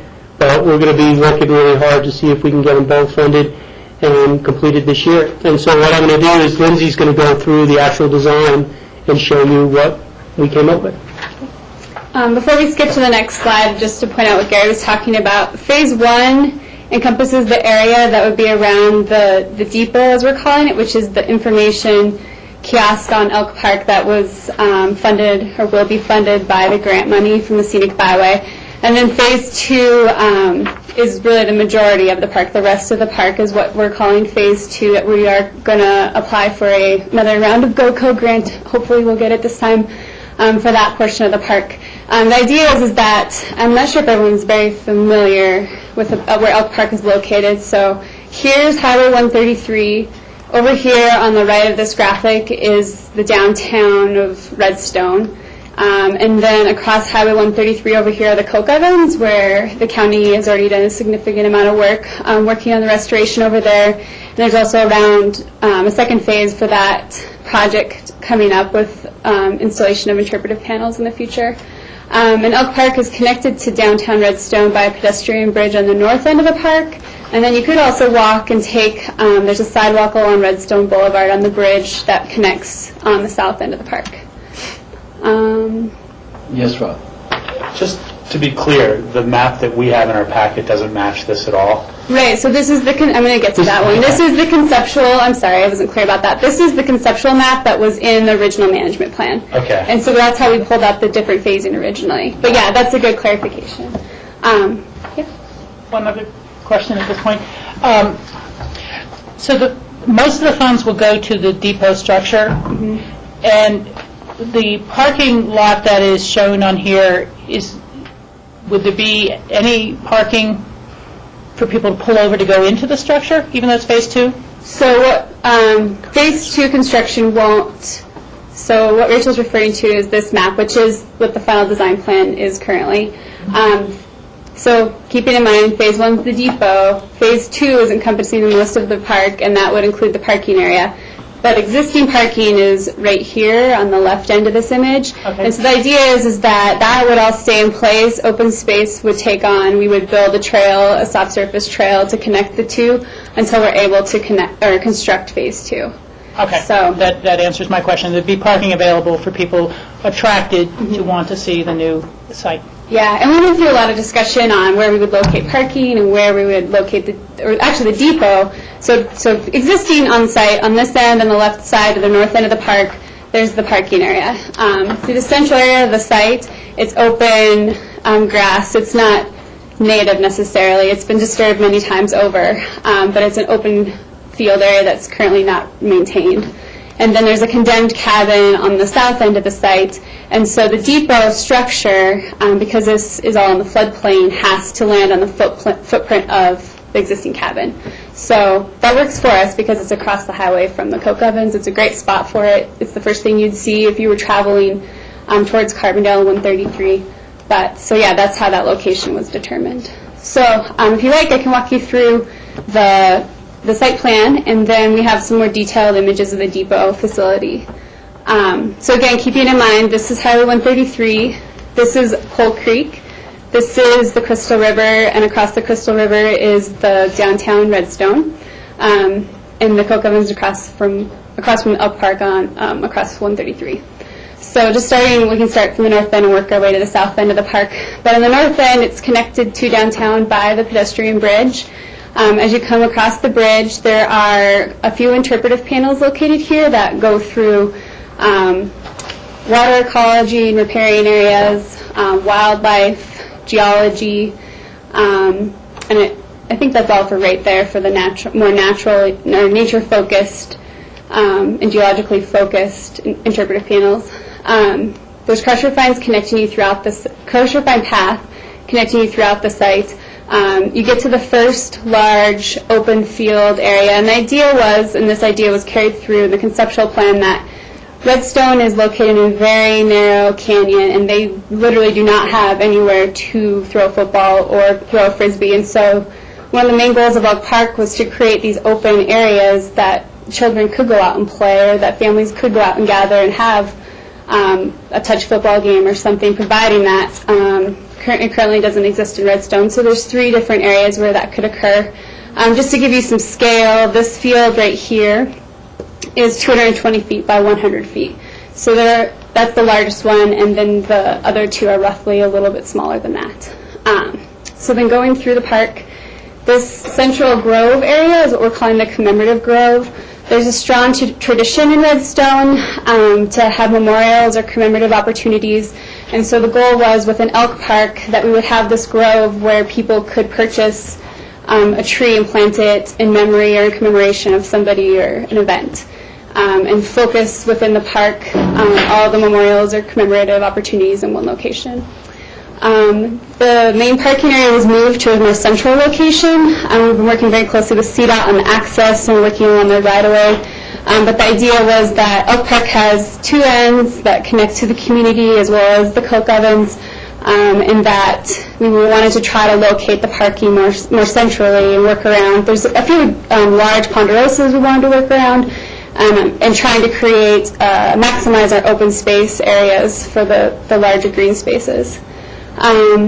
Working through the park a little bit further, there's another informal field with a horseshoe pit on one end. That was a request from the community, an opportunity to gather and also enjoy the park in a different way. You'll see identified in a few different places areas called wild zones, and the idea behind that is that these are areas that children can interact with the environment and they're encouraged to play and interact with natural things.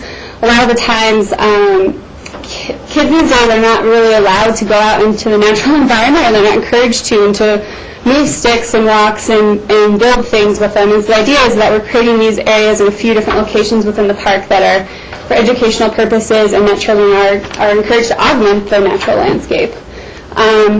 Working through a little bit further to the south, we have this area called the Slope.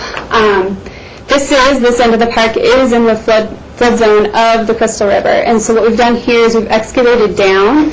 So the idea being that not only will this create a better space to hang out in because it'll be a lower elevation than the highway, but that during times of high water, these are the areas that the park could accept floodwater into the park, and trying to control those flows and where they go so that they don't create the opportunity for them to come into the park instead of having them damage the park. And then on the south end, we have the depot area. And the goal is that this would be a location that would draw people into the community of Redstone. The architect has worked very closely with the community and the Historic Preservation Board on what that feature would look like, and making sure that it's something that the community is very proud of, so that the residents as well as visitors see this as a great opportunity and location to hang out and enjoy the park as well. Here's the graphic of that depot structure. So on that place, coincidentally, before the cabin, there was historically the depot for Redstone. And so what we've done is work very closely with the committee to pull out the elements that could make our open air structure look like something that fits within the community and is reminiscent of the structure that had been there previously on site. This graphic shows the footprint. And so this lighter gray area is the existing cabin footprint. As you can see, we've rotated the structure so that it aligns with access on 133, and we've worked with community development on that, but we felt it was had a better location within the park instead of blocking the end. So this way it relates to the river and opens up on the south end towards the river and towards a great view of the Redstone Inn. Within the structure itself, you access it up a ramp. This is a stained concrete surface. On that ramp, let me see, where's it good? Right here. There'll be interpretive panels. This side, on the ramp side, is mainly imagery, and the other side is historic information about Redstone. There's also maps of the area showing short walking tours you could do, and a map of the scenic byway, as well as recreation area and different events that happen in Redstone on a yearly basis. The idea is that we wanted to create this wall, without being a solid wall, this wall of panels to separate the space of the kiosk in the depot area from 133. And there's always opportunity to expand interpretive panels in the future along this wall. The stone, all the stone facing on here is meant to match the stone that's being used over in the coke ovens. And that stone is coming off of 133 up on McClure Pass. The rock work they do was where the rock for the coke ovens usually came, and it was very, very important to the community that we match that rock on the depot. Trying to think what else am I missing, Gary? Just the roof elements. If you look at the roof elements, they kind of try to match a little bit of the old depot. And so it's kind of like a train platform.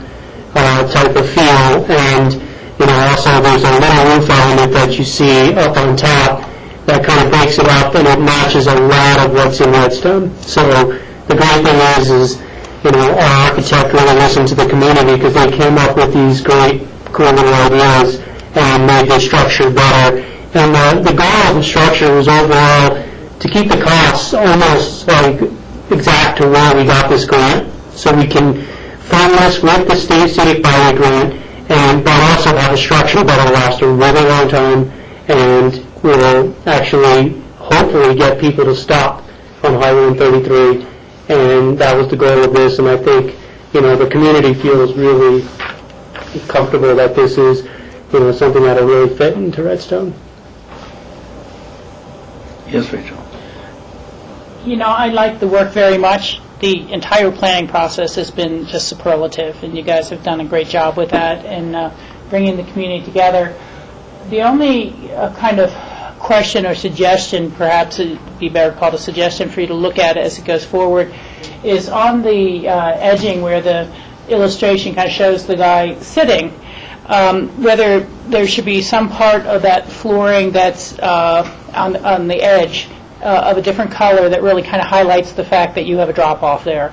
Or if there's anything, I can think of a lot of urban areas, not to urbanize this, but where they have the little raised dots on the edging of the road so that anyone who is blind with their cane would be able to identify that. And so that's the only thing that, I don't want to see any fencing, I don't want to see any railing, but I think there's also either some visual or tactile clues that you can give to let people know you're approaching where you drop off by 2.5 feet, and someone who's been traveling with small kids in a car and they're tired, and I'd hate to see some kids kind of tumbling off the edge, but I think that can be done in a way that's not obtrusive and doesn't really stand out, but just for you guys to take a look at what may be possibility there for a safety factor.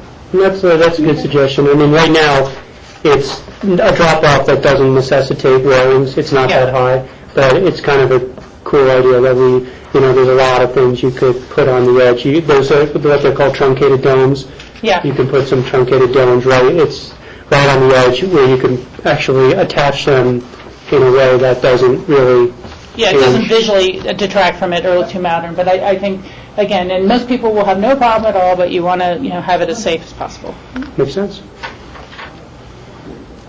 Yes, Rob. Have you worked any preliminary budget stuff in terms of long-term maintenance of this? And it looks like a lot of lawn mowing or whatever for the place to throw football. I mean, that's obviously phase 2, but I think I brought this up a couple of times with Open Space and Trails, the transition from acquisition and building to maintaining with our budget stuff. And that's, we've been working really hard to keep this as low maintenance as possible. We're working right now on trying to find the best seed mixes for that phase 2 field, because the other fields are going to be all native, mostly native grasses. Yes, we're going to have some irrigation in there. That's factored into the cost. We do, at Redstone Park, it's a Kentucky bluegrass park, and so we do spend money on a landscaping firm taking care of Redstone Park. So we're trying not to increase the cost significantly going across. There will be some costs once we get the seed mix in and how many times it needs to be mowed, how much water it actually needs. When we come in for phase 2, we'll have a much better idea of exact maintenance costs. Right now, the biggest questions that we're going to have for phase 2 is, are we going to use this in the winter? Right now we don't plow. So if we're going to use it in the winter, obviously some plowing needs to happen. And, in the summer, how much irrigation are we going to have, and how much, other maintenance. But other than that, when we build a lot of this stuff, like this depot is great, the depot itself is not going to really take a ton of maintenance. Most of the areas that we're really trying to do is very low maintenance. Maybe we have to mow it 2 or 3 times a year just to keep the grade. If we have a really big water year, if we're having a lot of rain come in, we just mow that a couple times a year. It's not a big deal for our staff to take. But, that turf area, that one turf area is one we're working right now. When you'll see phase 2, when we're ready for phase 2 and the funding of phase 2, we're going to have better ideas on that. Right now, compared to the cost of building it, we're not seeing it to be a massive, but that's been our goal, and we've been pushing the community not to look at something that's going to take a ton of maintenance, but there will take some, and there'll be costs associated, and those will be identified. Yes, Steve. In looking at the turf on the High Mesa polo field that is on Snowmass Creek, I came across a couple of turf species that are really low growing and they don't require much mowing and they don't use up a whole lot of water. And I don't recall what those are right now, but Well, we know. Yeah, we're still working on that because we found a few. I'll see if I can find that and just pass those on to you as an idea for them. Yeah, because we have a few in mind. We just got to figure out, how much water it needs. And there's a few that have been developed. Like there's a Reveille. If you hear about a Reveille type of, it's a Kentucky bluegrass, but it's specially bred for Colorado. That'll take a ton less water, and it's a low-growing one that you don't have to mow, weekly and stuff like that. So we're working on that, and we're going to see what the cost is and what it costs to maintain. But if you have others, it would be great to pass this on. Dale? Hi.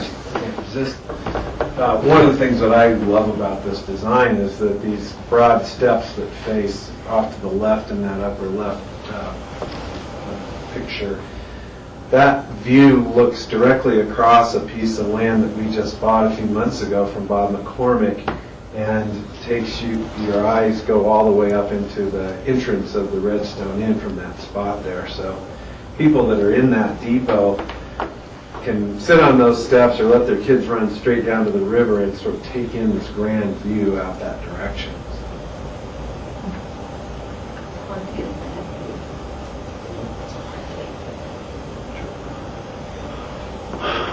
Any further questions? Is that it? That's it. Yeah, we just wanted to get you guys up to speed on Phase 1, give you an information overview and what you're going to see coming down the pike on Phase 1, get comments like Rachel's and eventually Steve's and others to just really show. And then as Phase 2 moves closer to reality, you'll be hearing from us again. Very good. Any further comments? Thank you, Gary. Thank you, guys. Yes, ma'am. 35 years ago, a woman in Aston gave Mike Flynn a donation for a summer project for kids in about 7th grade to go to Redstone and clean out what is now the little park where all the play toys are. So if anyone talks about term limits, that's why things take a long time to get to this point. And I remember walking through there when it was going to be 7-Eleven and a gas station pump. Was what the goal was for Redstone, needed a gas station and parking. So I really appreciate all the work that has gone into this from everyone. It's a major accomplishment, and they all take a long time. Thank you. And you, Dorothea Ferris. Yes, still, thanks. Thank you. Okay. Gary, Lindsay, thank you very much. Thank you.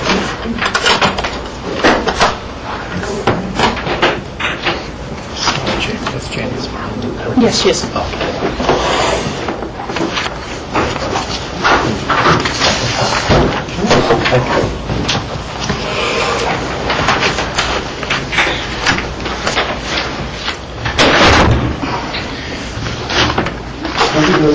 Thank you. Thank you. So the next item is the preview of the next format. Janice, are we going to use the projector again? I am, but I have to hook it up because I have to go. Okay. So we'll just take a 5-minute break and let Janet get set up. Janice get set up. Yes. I'm going to go in and out. Another wire.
Welcome back. This is the Board of County Commissioners work session for January 8th, 2013. The item we have in front of us is a preview of action minute format, and Janice Voss-Cardillo is going to present that to us. Thank you, Janice. Thank you.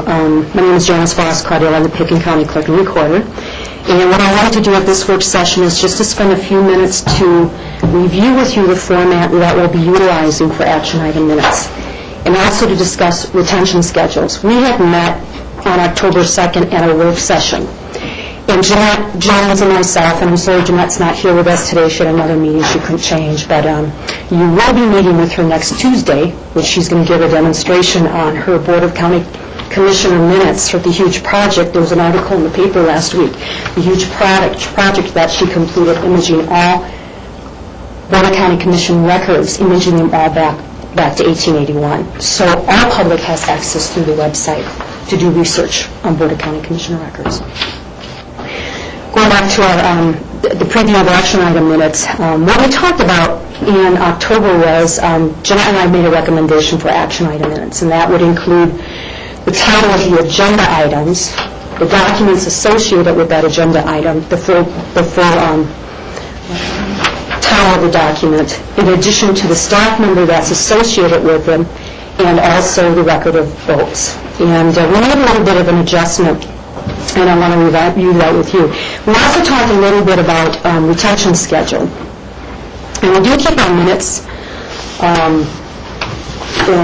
We keep them in perpetuity. We send them to the Colorado State Archivist, and they are retained there. We maintain or retain in our office a CD audio of the minutes for 1 year. So we have a 1-year record retention for the audio. But the minutes themselves, which are transcribed for you, are kept at the Colorado State Archives. What I'd like to go over for you today, there's 3 things. I want to show you the example we set up. I'd like to discuss with you retention schedule.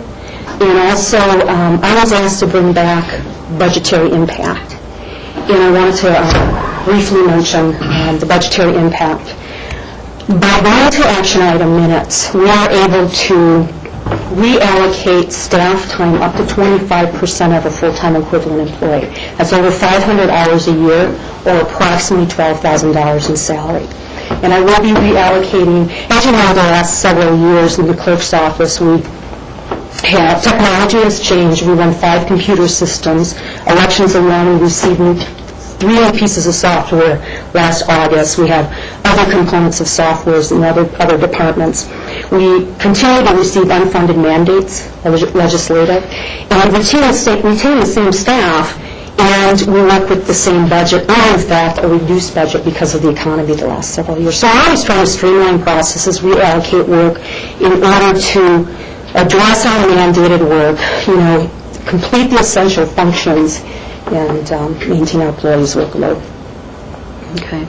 So also, if you'd like to speak more regarding future record retention, the costs of that, when we get to the record retention, we can talk a little bit more about that.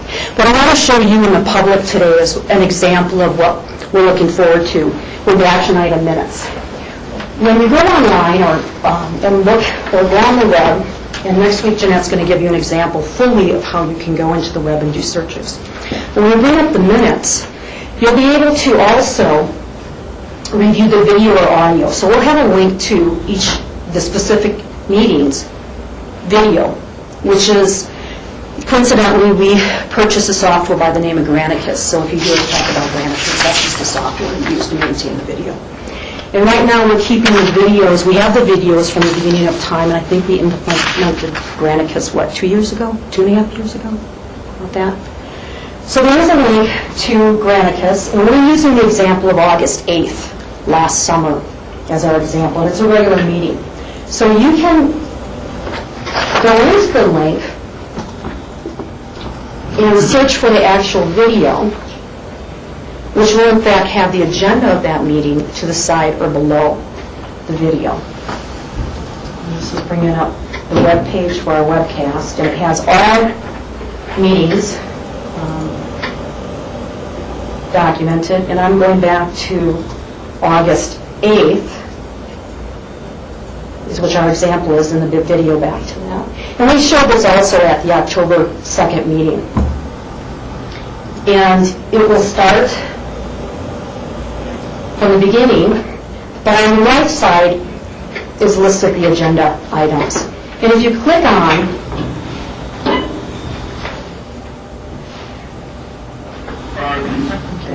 If you click on the agenda item you want to watch, it'll take you immediately to that agenda item. Okay. Also, what's available to you is there's a bar at the bottom. So if you want to move within that 20 minutes of a meeting or whatever the time is, you can try to move backwards and forwards that meeting. Below the video also is the same agenda item as is to your right. So these videotapes are retained of each meeting. I think you also retain them for your work sessions as well. So today's recorded also. The other attachment to the minutes is the packet that is put together for the meeting. All the supporting documentation. And the packet in full will bring up a calendar of what your schedule is for that month and all your meetings. Okay. And we'll bring up the calendar. Hang on a second. We'll bring up the calendar.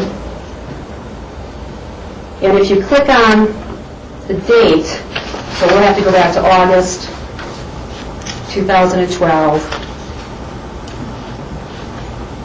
And it'll bring up the calendar for August 2012. And again, we're working with August 8th, the board meeting from that. We bring up the packet for that day. And this is the agenda for that day with all the attached documentation. So anything associated, for example, I clicked on Kathy Chandler's ballot question. The resolution's attached and all of her information. So, and again, if it was land use, it would have all the land use records and plats or whatever else they presented to you. Okay. The other thing I wanted to show you, go back into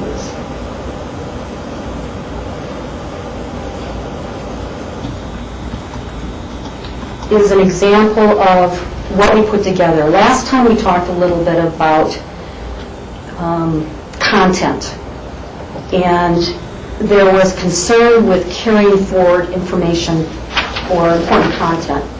So what Jan and I worked on was putting together the packet, which has, in every packet it'll have, your title.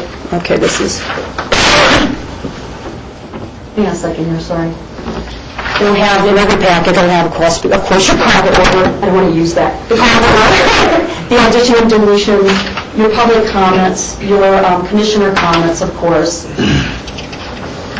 the consent actions and the land use and then the adjournment. Under each item, we'll have the, I'm trying to, hang on a second here, I want to get to an example. Let me use this as an example. This has attached the resolution, so if you see the blue, that has an attachment, the resolution itself. That's the approved resolution. It has the full title of the resolution. Cindy Hubin was the staff person responsible. But it also has, under directions, all the directions that you requested of Cindy or staff during that discussion. So you know moving forward, perhaps in second reading, what she's bringing back, or you can go back to the minutes and see what you requested to be fulfilled.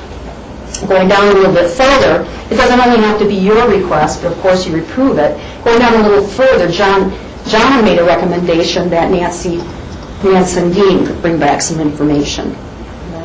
So we're going to document the direction that you're requesting of staff or the applicant through that item.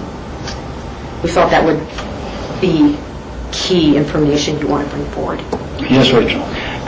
I appreciate that. I think that was one of the concerns that I had, was that, and it comes from many years, not anything directly here with our clerks, but so often several different board members will have different interpretation of what the direction was.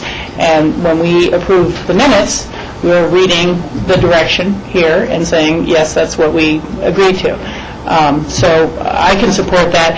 The one kind of wonder, and I realize working into something like this will take a little time, but I want to make sure it's also in any motion towards the end, when we say as amended, that we are capturing the amendments we made to the resolution a little more directly in the minutes. And this packet in particular may not have had a lot of that in terms of the land use decisions, but I just believe that, whether it's direction to staff or what happening next, or this as amended, and what were those, we amended it to eliminate provision number 9, we added something here, whatever it is, I think that should be somewhat readily available. And there was one in here, I guess, which is a very last one on this ordinance, second to the last page, ordinance authorizing acquisition of the Shieldo common parcel.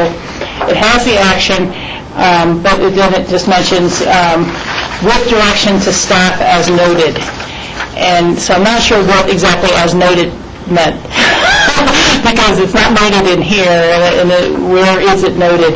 So I think as long as we practice cleanups on things like that, and so that when it says as noted, that direction should be there. Okay. Those are kind of the additional things, and I think you're right about the retention schedule. Perhaps we should look at keeping the audio files longer. 1 year seems to pass pretty quickly. Do you want to move into that? That's up to retention anyone else. schedule, or is there any other comments on it? Any questions so far? For Janice? Yes, Steve? I do have questions, but I think you showed how to, if you need to find out more detail about what was the points that were actually discussed, you need to go back and watch the video then to kind of understand the tenor of what the comments were from the commissioners. And you don't have to have a person actually writing all of that down, and that's where you're achieving the savings. So I would save and then reallocate in my department to work on other tasks and essential functions. Could you speak up, Janice? Yes. So exactly. So it will reduce staff time by 25% for an individual, and then I can utilize that staff to work on backlog work or address other essential functions for customer service needs or projects within the department. Okay, so we can go on. Retention schedule. I asked John here today, so with recommendations, and I can give you some insight as to what other clerks are doing in other counties as well. But right now we're retaining the minutes I had mentioned earlier. And we retain at the end of the year, what Jeanette does is takes all the minutes, the written minutes, sends a CD to the state archives, and that's retained. We have to, of course, CDs have a lifespan, so every 5 or 10 years we have to go back and replace them. But it's a minimal cost. So minutes are retained and are also on the web for the customer public search. Second, we retain the video, which we use Granicus software, and we've been utilizing that for the last 2.5 years. So there's a record retention schedule with that. That's a question I have. Third thing, we retain the audio, of course, the CD. Jeanette does the same thing. She retains that for a year. Okay, so we retain that for a year. And the fourth thing, there's also the grassroots DVD. We can retain a copy of that. They have given us copies in the past, but the question with that is it redundant with the Granicus? So I wanted to open that up for discussion because I know we had discussion about that at our meeting on October 2nd and what your thoughts were. We were talking about in perpetuity. We know the minutes are in perpetuity. There was concern with the audio, extending that retention. Yes, Rachel. Yeah, I'm sure there's not a direct correlation, but I was reading an article over the holidays about people with Kindles or the new notebooks finding out that, they really didn't own the new book they had bought. They had a chance to read it, and they had a chance to read it for X period of time, but that the owners of those programs could basically pull them back without warning and, all sorts of strange changes, when you're dealing with a third party like that. And so I guess my concern was really with Granicus and, what are their commitments to us about keeping this information in the cloud? Is it in perpetuity? Is it 10 years? Is there a fee that will be associated annually with the amount of records you need to keep? And I realize the company itself and the software itself may be evolving, but that's kind of a little bit of the issue for me is we're putting our faith in a third party for the records of the county at some level and for the easy accessibility. And so, I think really fully exploring and having what is Granicus's commitment to us.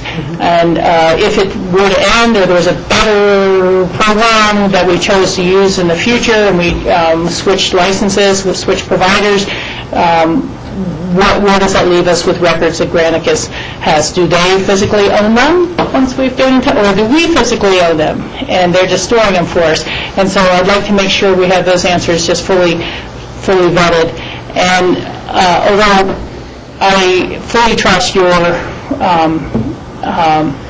determination of time savings, I don't know that we've ever really asked or seen how much time does it take someone to do this kind of intricate linking of the past experience of what time this thing ended, and maybe that's all happening pretty automatically with Granicus itself, but I'm not familiar with it. So are we saving time on one end and spending that same time somewhere else to make the Granicus system work? And I like the Granicus system. I'm not arguing against it because I think it really does improve public accessibility to our information without having to drive to the courthouse and ask for the minutes from a given meeting.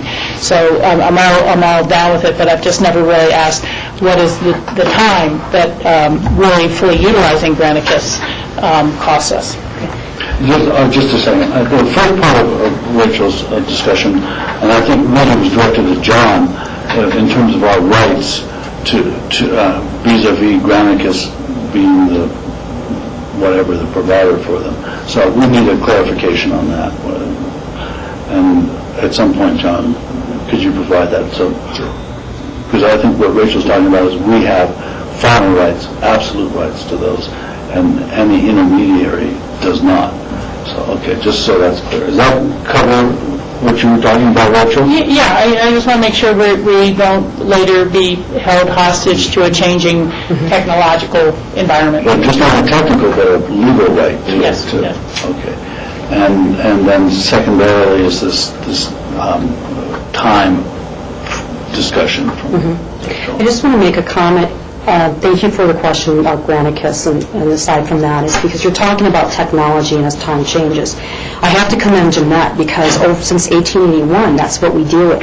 First it was paper, then it was aperture cards, and then it was microfiche, then there was microfilm, and now we're imaging. And that's the project Jeanette has been working on, is how do we get all that into one piece of technology that we can utilize now. So I understand exactly what you're saying. And we do keep the Granicus on a server, MP3, say? So if we do go to a new technology, I can appreciate looking at converting everything up to the new technology at that time. We are working with the same types of concepts in other areas of the department as well. So yeah, thank you for saying that. The other thing with the linking is, I had asked Jeanette the other day, can you link this up for me so I can do the demonstration? How long is that going to take? She goes, give me a couple minutes, give me half an hour at the most in case I get interrupted, etc. So you're looking at that type of time, a half an hour every other week compared to. Yeah, if I could, the indexing for Granicus that breaks it up is already happening anyway. We're actually doing it right now back there. There's just a button that gets hit with each agenda item, and then it's just a matter of going back and linking. And we're already putting all the agenda packet information online anyhow, so it's relinking that cut and paste. Right, so it's really just reducing a redundancy, if you will, there. Thank you for the clarification. So, back to one of your original questions, in terms of retaining some of this information. So we got the Granicus as one method, that's in the cloud. We have the audio CDs that at this point we hold on for 1 year. But then we also have the DVDs, the Grassroots is shooting now, and we have those just in the storage. There's no time frame on those, is there? Right. What we do is, let's use a record retention schedule. The CDs we keep for a year. So Jeanette keeps them at the end of the year. She archives everything and keeps the CD in the vault, and then each year rotates. She can do the other thing with the Granicus DVD is actually, I think, correct me if I'm wrong, John, it's sent to the manager's office, and at the end of the year, I think Susan brings down the full year, gives it to Jeanette, we'll put that in the vault. So we retain the DVDs and CDs in our vault, in our office, where the minutes are maintained on a hard, server, and Granicus is also retained on a server, plus we can put it on a DVD. So we really have multiple layers in terms of record keeping in different media. Right. The DVDs, of course, aren't linked the same way or indexed the same way. And I don't know that we've answered the question of what the archival quality of the DVDs are, if we've got to resave those periodically or such. But with those, we have to look at the lifespan of the vehicle we're using, or right. we're using the format, and based on that lifespan, then upgrade everything, duplicate it, etc. And we have to do that with the state archives as well, based on what kind of media we use. Yes, Ralph. You lost me a little bit in terms of the retention and the length of these things, because one, you want duplication for disaster reasons, but it seems to me like the cloud or some sort of hard drive out there where they're readily accessible, like the calendar that you pulled up. I mean, I don't know how far back that calendar goes. I mean, can we go back to First Granicus meeting? The first Granicus meeting, that sort of thing. How long is Granicus keeping that stuff online? How long are we putting the CDs in the safe for? I mean, those DVDs and CDs, one, they're either going to go bad out there or whatever, but, and the technology is going to change over time. But I guess I don't really understand. You said the voice is kept for a year and then the tapes are thrown out or something like that. So the written minutes are... Written minutes are kept for life in the state, with the state. Keep them here and keep them with the state, okay? The Granicus, we have them from when we started, and that's what we've only been using Granicus. I guess it doesn't really matter when it started. The question is, what's the intention going forward with this new system? And that's the discussion here. So I guess what I'm asking for is, what are our options? What are the costs with those options? And what are the but more safety issues with having duplication, so that if one hard drive goes down, we've got it backed up on another hard drive? How do those affect the options? Because, let's just start by saying, I'd love to have them forever. Well, what is that going to cost? What does that mean? What are the systems that we use? What are the legal elements of us controlling that data on that system? And I think the last thing I'd add is, what is our plan for updating to new technology? Because there's no question you go from 8-track to tapes to CDs to something else. There's going to be something else down the road. Those are the questions that need to be answered. Like, what are our options for making that decision? I understand you want us to make a decision in terms of how long to keep this stuff, but I think we have to know costs. We have to know... Cost is minimal. So let's use the audio. We retain that on a CD. CD has a lifespan of approximately 10 years. And we could retain that on a CD and keep the copy in our vault, as well as keep that same copy, a backup somewhere. Cost is minimal. Grassroots provides us a DVD. Same process. So I guess let me just start by saying, it seems to me like CDs and DVDs are last year's technology. This year's technology is the cloud, is having it be out there somewhere in a hard drive through a company that we pay X dollars per year for terabytes,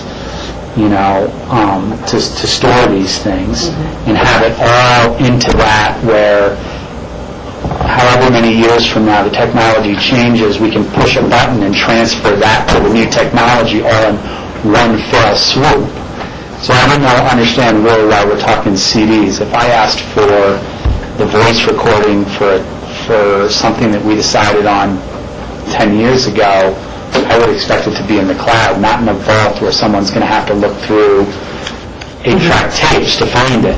You could do both. You could do the initial in the cloud, and you could have the backup.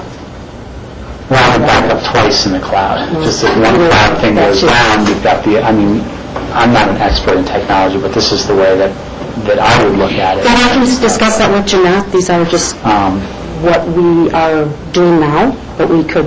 But I guess I would start with the cost of keeping all of this in perpetuity. And then from there, let's see if that's unreasonable, because you're telling me that it's minimal cost. But if we have two major hard drives out there somewhere, one backing up the other on a regular basis into new technology, and that doesn't cost anything, and they could be accessed through the web easily as opposed to someone going through a vault and trying to find a CD, it seems to me that would be the direction to go. But if you tell me that that's going to cost us, I don't know, some outrageous number, then maybe we can step back from there. John? Yeah, so I think there's probably two levels of problem solving here. One is we know that we've got some redundancies with all the technologies that we've implemented now, and so we're trying to make some process changes with how we're doing the minutes to create some efficiency there. Then, Rob, I think the questions you're asking are all the right ones about, well, if we're going to be storing records in these electronic formats, what's the most effective, efficient, long-term, safest way to maintain them? And I think that's going to be a question that's easier for us to answer as we move forward with having a chief technology officer on board, making some infrastructure decisions about how we're going to be storing generally records in the county in the future, and we'll be able to transition these electronic records to maybe it's in the cloud, maybe it's a different medium as we start to figure out what we're doing countywide. Because I tend to agree with you that CDs, those have been around for a long time, and you can get a whole stack of them that doesn't have a great archival. You got to replace every 10 years, whereas maybe what we should be doing is transitioning out into the cloud to store those and backing them up at multiple sites. But those are questions we'll be able to answer as we figure out our overall county infrastructure. Right now, I think what we're really focused on is can we make the process change so that we can save staff time, and then start addressing the technology questions as we address them as an organization. And I think for me, the ability to say that we can make the process change is the ability to say that we have the capability to keep these in perpetuity. I mean, if you tell me that we can only keep the video for 2 years and then it's going to be lost, I might say, well, we have to have it on paper. If you tell me we can keep the video in perpetuity, then it's a no-brainer decision because you can always go back to the actual words that were said. But what you're asking me to make a decision on is whether or not we can abbreviate our minutes from the system that we've used before and rely on other aspects that may not be around forever. Video, voice, those things. And so you're talking about more the retention schedule, and I thought the discussion that was actually happening was, Janice, for you to say that we could extend those retention schedules easy enough. I think that like the year and the 2 years, our current retention schedule, it's easy for us to, if you gave us direction right now, say we want those electronic records, we can keep those. we may be transitioning those to a different medium, whether it be from CD to, I think that's just direction we need right now. I think, Janice, you were clarifying what our retention schedule is now. Well, retention schedule, and I don't know if I need to repeat that, what our CDs for 1 year and then our minutes. Other counties are keeping their CDs for their audios for 10 years. Some counties keep them in perpetuity. I would like, that is what I'm seeing in the industry. Yes, Rachel. Yeah, I see it as at least two conversations, but one is content, however the format was content, and, I've kind of weighed in that I believe that if we make sure amendments are added and that we have the link to the formal, that this content as you presented is acceptable to me. The second is then how do you reserve them at some level in perpetuity? Because there's just no way to know if someone's going to come back 25 years from now or 40 years from now and base their whole legal claim on the minutes of a meeting that happened in 2012. And, there's been enough of those examples that have come to us where we all go, what did they mean by that plat note, or what did they mean by this? And there's a dearth of information because record keeping was not necessarily that good 25 years ago. And so I do think it's important to have some format in some way in which this is preserved in perpetuity, and if we need to wait until our new technology officer is on board to assist all of us with that, I don't want to make any move before then.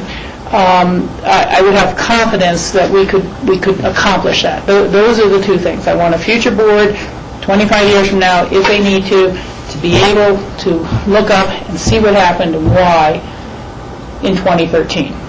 And that, if we can do that, if we can assure that, then I'm comfortable with the more action-oriented minutes. Yes, sir. Janice. What we could do is, if you'd like, is maybe in 6 months come back and ask you, how's the format working for you? I don't know our timeline for bringing a new IT person on. Do a little bit more research. Well, Janice, I think what Rachel's saying is, and I think what we're all saying is, that whatever, and maybe this is for the information technology officer, but the records have to be held in perpetuity. The means, I don't know what they are. In terms of the retention of physical discs or whatever, that's the question of course. Do we want it longer than a year? Or whatever. The standard is a year. Do you want it more than that standard? And that's the other question in front of us. So I think, maybe we want to keep these records in perpetuity? Yes. Okay. Now the next question is, how long do we want to keep these CDs? And John? What I would suggest is, given that direction, we can now figure out, whether it's on CDs or elsewhere. I think the important part is that, we've got to keep the records in perpetuity. I think you've got some archival responsibilities that you have to meet. We know we have to keep them a year. Maybe we decide we're keeping it on CD. Maybe we decide on another medium. I think we can figure that out from here. Yeah. Now, the CD life is a 10-year life, but that is variable. It's highly variable because we don't know. And the problem is that if you only check it once every 10 years, half your CDs could be gone. So that's a very sketchy way of storing information. But and currently Granicus is stored in the cloud and backed up. So for the meantime, as we're continuing to answer all those questions, it would seem a safe course to say at this time, we'd like you to retain those CDs and our records for at least a 2-year period so that we can do a check back, whether it's 6 months or a year, and say, okay, where are we at? But at least right now, these are maybe the older ways of keeping records that we still have. And they're going through the effort to make them in the first place. Let's go ahead and retain them for longer than a year, make it 2 years or 3 years, and then do a check back in about now do we feel we have all the systems in place and all the rest of the licensing questions answered and everything like that, so we could start allowing you to clear out old CDs you no longer need. So, is that okay to double the retention life of the CDs to 2 years? Is that satisfactory? Rachel's just saying it's a step, but is that satisfactory now? Yes? Sure. Yes, okay. Any further discussion, Johns? Okay. Any further questions, board? Okay. Okay, great. Thank you very much. We're scheduled for a break at 3:15. We are. I did indicate to our ex-folks, ex-games presenters that the board may want to skip that since we've gotten so far into our Skip what? the break. And Oh, my goodness. I know. Of course, is at the board's discretion, since we're so far ahead of schedule anyway. What's the board's pleasure? I'd rather plow ahead. Allow ahead. Okay, I'm going to excuse myself at this time, and George will take over for me. Okay, thanks, Michael. Okay, so we're back to our memos of interest, and we're talking about the special meeting for the Excuse me, George? Yes. 1 second. Michael's leaving now, and he's chaired for a year. And I know we did the switcher, or we're doing the switcher tomorrow? Tomorrow. Okay. Yeah. I can say my words tomorrow. Yeah. But now that you're leaving early, well, thank you, Michael. Sorry for the interruption. Let's see, where are we again? Memos of interest, special event permit, ESPN Winter X Games, Mike Kramer, on Friday to present.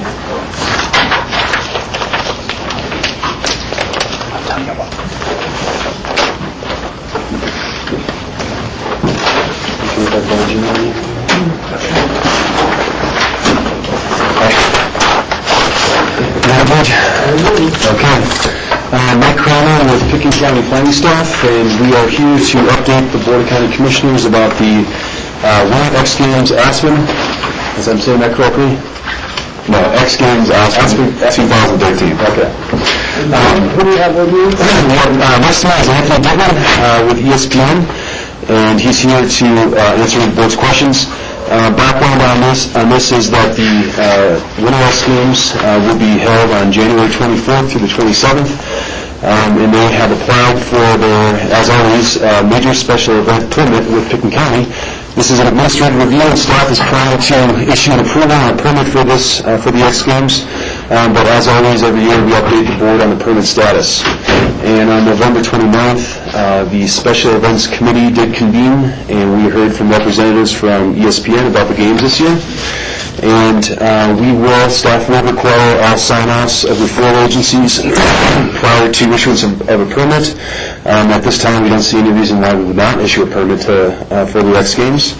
And I am here to answer any questions, and Anthony is here to answer any questions that the board may have. Great, thank you. Questions, board? Can you give us a 10-year contract?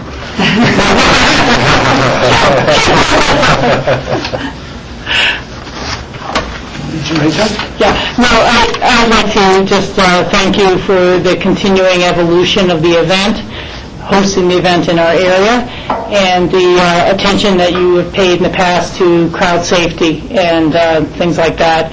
And it's something that no matter how great last year's success or the year before was, to just stay ever diligent for that sort of few bottle apples that may sneak in a little alcohol or underage drinking, and to, as I've often said, just watch to make sure we don't have a crush factor in the event if people get too excited. I've been there once several years ago where it just felt so claustrophobic that if somebody had fainted, you literally were having your lungs compressed while you were standing there with everyone crowding down at the bottom of the half pipe.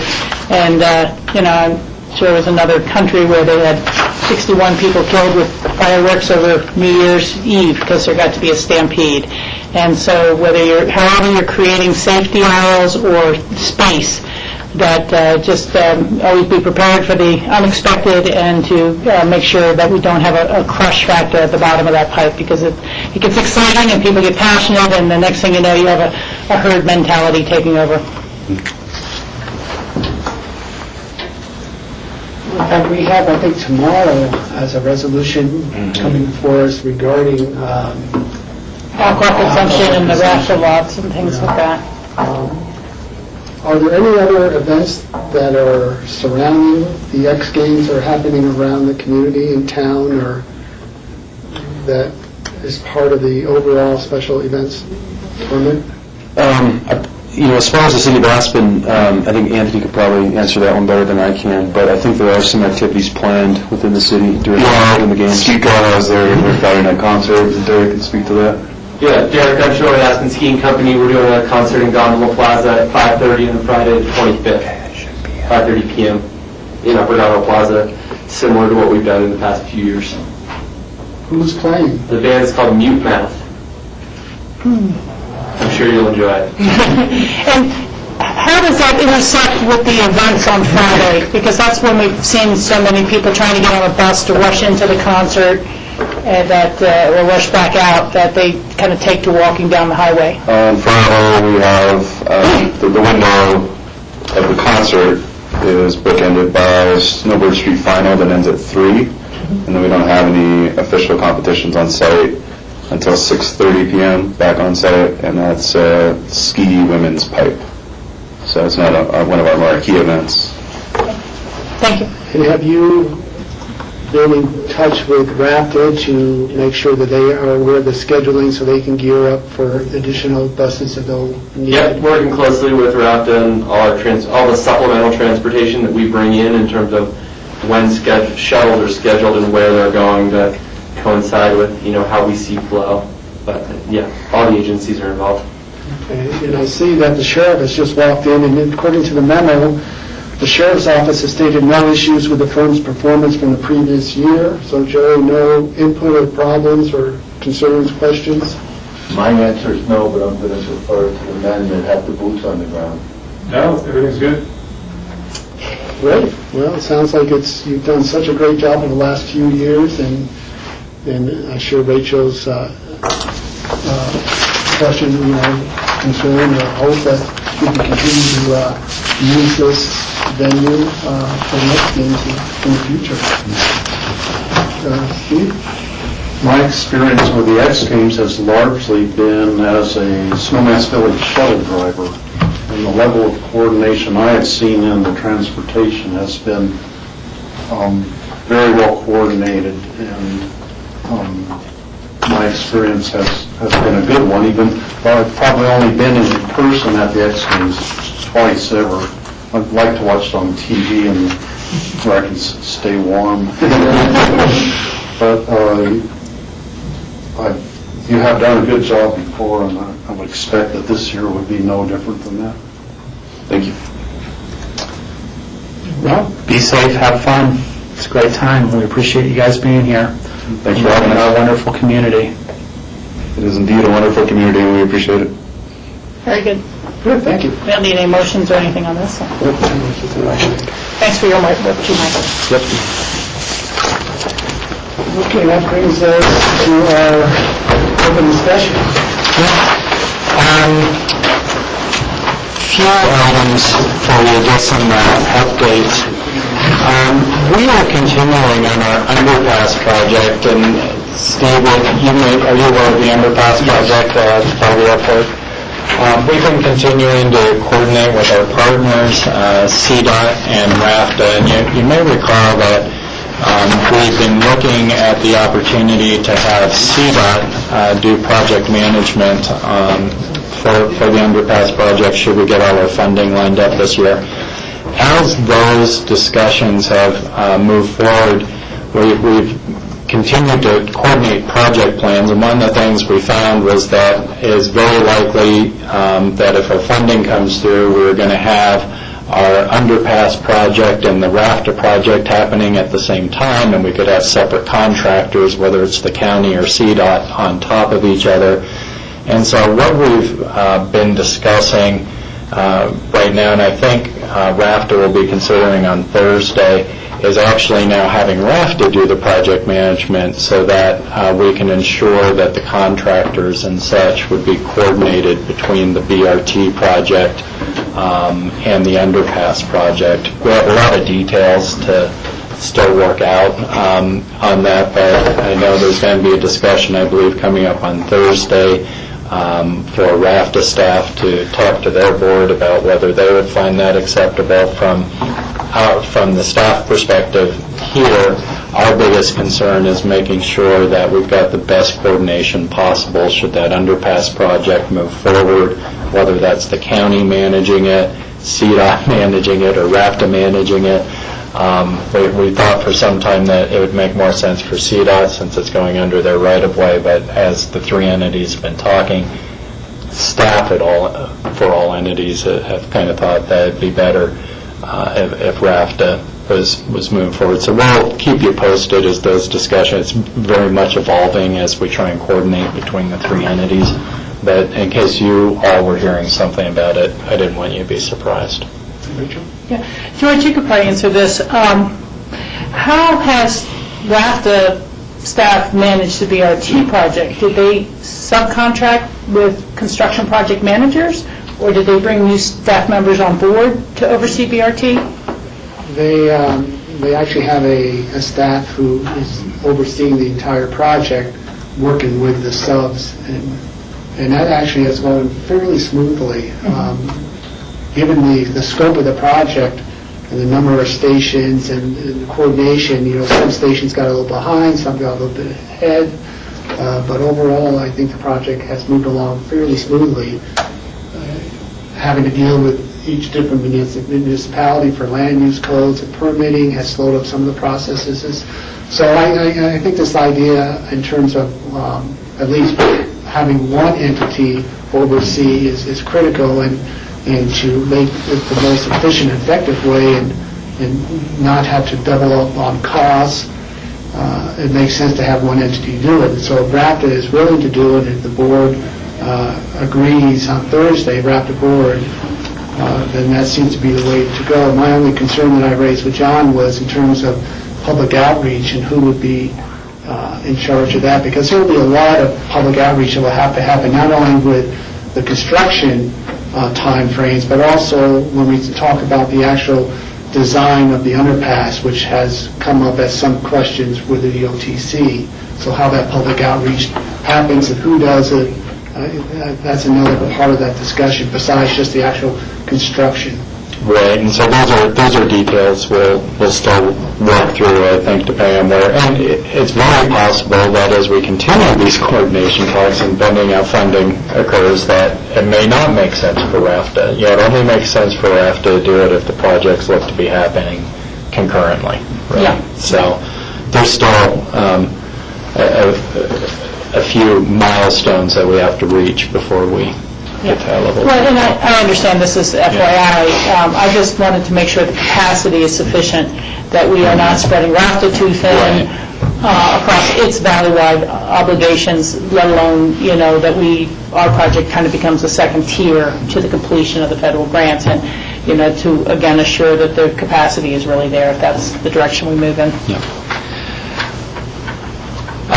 Just another heads up for you. It's kind of interesting. We had a few conversations that seemed to come to a head with CSU extension services. We had a citizen that was calling about 4-H programs, and then Eagle County contacted us because they have a specialist, a horticultural specialist that's vacant right now, and they're looking to rehire, and they've been getting calls from Pickens County residents, so they're interested in whether we're looking at partnering. And then CSU Extension had called us independently to see if, and I think, Rachel, they may have reached out to you at CCI, I can't remember. Just briefly, why we don't have an extension office. And so those three kind of separate conversations seem to come together in the same week. And so just wanted to let you know that we've just started analyzing to see if there is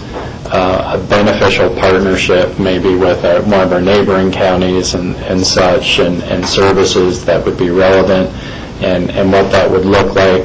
There's no specific proposal on the table yet. We're just taking a look at would it make sense to have some extension services up here? Right now, what we've talked about is being able, if we have kids who are interested in doing 4-H, being able to utilize the programs in Garfield County.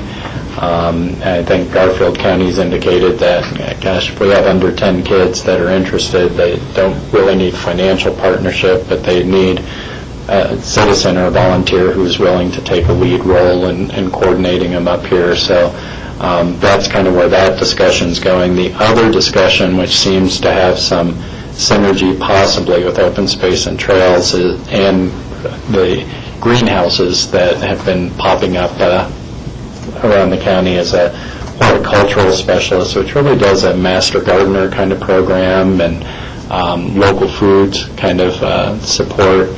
That's the position that Eagle County has open. So what we're doing right now is just modeling, what if we had those services available in Pickens County 1 day a week versus the 4 days a week in Eagle County?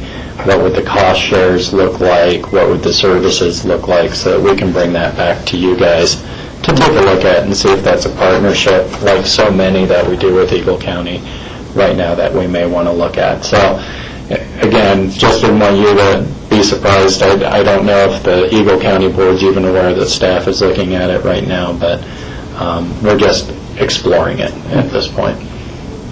Rachel? I'm glad to see it explored. But when it really does come back to us, should it come back to us more formally, I really would like a little bit of a explanation of what CSU Extension program was originally formed for, and what does it do, and I know you'll have all the costs, potential costs involved, but we need that pros and cons when we get there, because it's been quite a while since there has been an office in Pitkin or a part-time person, and I realize we wouldn't be taking advantage of all their programs, but I want to get a better grasp of the totality of it. And I will say I've been surprised, because I dealt with an extension office, obviously, when I was down in Grand Junction, and in 2 years, extension seems to have reinvented itself purpose-wise and scope-wise, and so we'll definitely have a representative from CSU, because I think it's pretty interesting what they're trying to do now. So. Yeah, I mean, the whole concept and idea, the reemergence of the local food production that we've seen throughout the valley has probably brought that conversation on, right, John? Yeah. I'm sorry, George. I'm just saying that the reemergence of the local food production throughout the valley has probably brought this conversation back up here. Well, that's why Eagle County contacted us, because they did have residents from Pickens County contacting, to look for those services, and so neither of us had a good idea what the volumes might be or what the demands might be, so we thought we'd just start modeling what would a partnership look like at a certain level, and then see if that makes sense for either of us. It may not make sense for either of us, and whether we wanted to explore doing it or not. So. Yeah, again, I appreciate it, and I just want to understand the totality of the package, because it seems like we're kind of going into the one more narrow aspect of what they may provide, but by more formally being members and participating, does that open up new grant opportunities through USDA or rural agriculture, or what else is there within that mix? Because I've heard conversations before where they're really into small business development, helping people market their farm products, up and down, and does it at any level fit in with our invasive weed program, or improvements to just regular homeowners understanding these things? So I'd love to look forward to it and hear more about it, but to see again how else could it benefit our citizens. And I also just wonder if that would be a topic for Northwest Cogdill again, for the economic development program. Yeah. It's a good thought. Yeah, that would be an interesting, because I don't know that CSU has looked that regionally, like through a council of governments. That's a almost different look at how you operate regionally than going county by county, which has been their model. But it's not to say that through Northwest Cog that there aren't projects that are within the region, but a smaller group of the region. Not everything is all 5 counties. There are things that Northwest Cog supports and gets involved with that support areas of their region.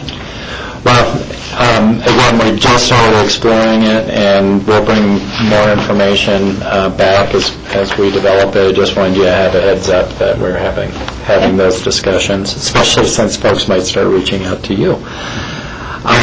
Just another quick update. I know Phyllis and Lance and representatives from the Broadband Coalition, is that what we're calling it now? We are.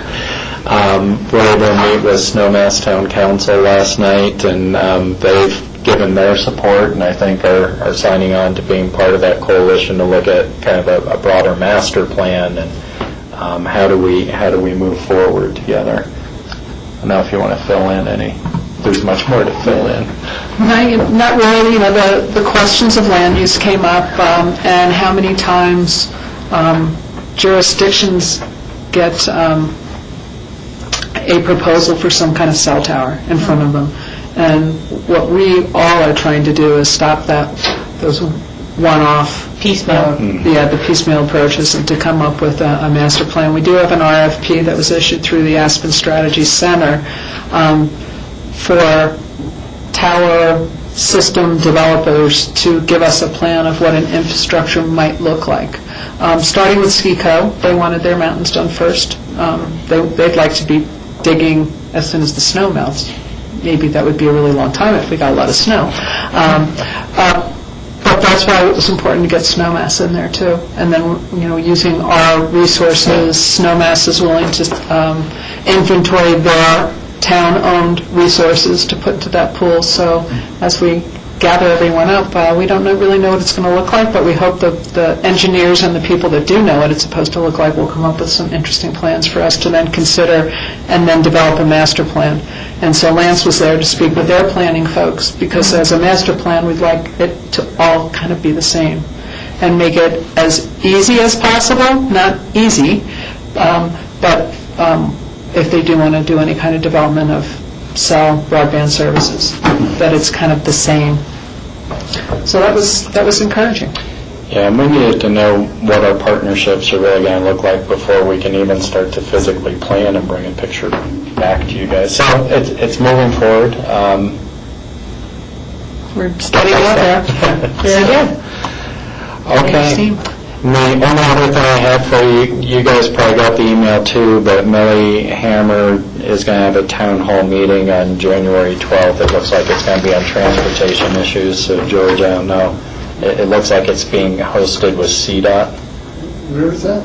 It's going to be in the Frisco Town Hall on January 12th from 10:30 to 12. I just got the email. Well, we should invite her over to our neck of the woods. Yeah. I'm sure she will over time. But since she's fairly new, I just wanted not going to Frisco on Saturday. All right, that's all I had for open discussion. Well, it's nice of her to start reaching out. Any board members? Steve? Speaking about the extension agency, brought to mind that I've kind of kept track of a little bit of the history of county commissioners who have been involved in agriculture. And in the recollection of people who are still living there are now 5 people who have been farmers or ranchers. It goes clear back to Sullivan Wagner, and then Horace Gervais, Clyde Wagner, Bob Child, and myself over, well more than half a century of time. And just to let you know, I will be going to the Holy Cross Cattlemen's annual meeting on the last Saturday in January, and I don't know when the last time there was a Picking County Commissioner who was a member of both Holy Cross Cattlemen's Association and the Board of County Commissioners, but I'm proud to kind of be continuing that tradition. And just to let you know, at that meeting, we're trying to have Jim Lewis do a presentation about some cost share money that's available for weed control.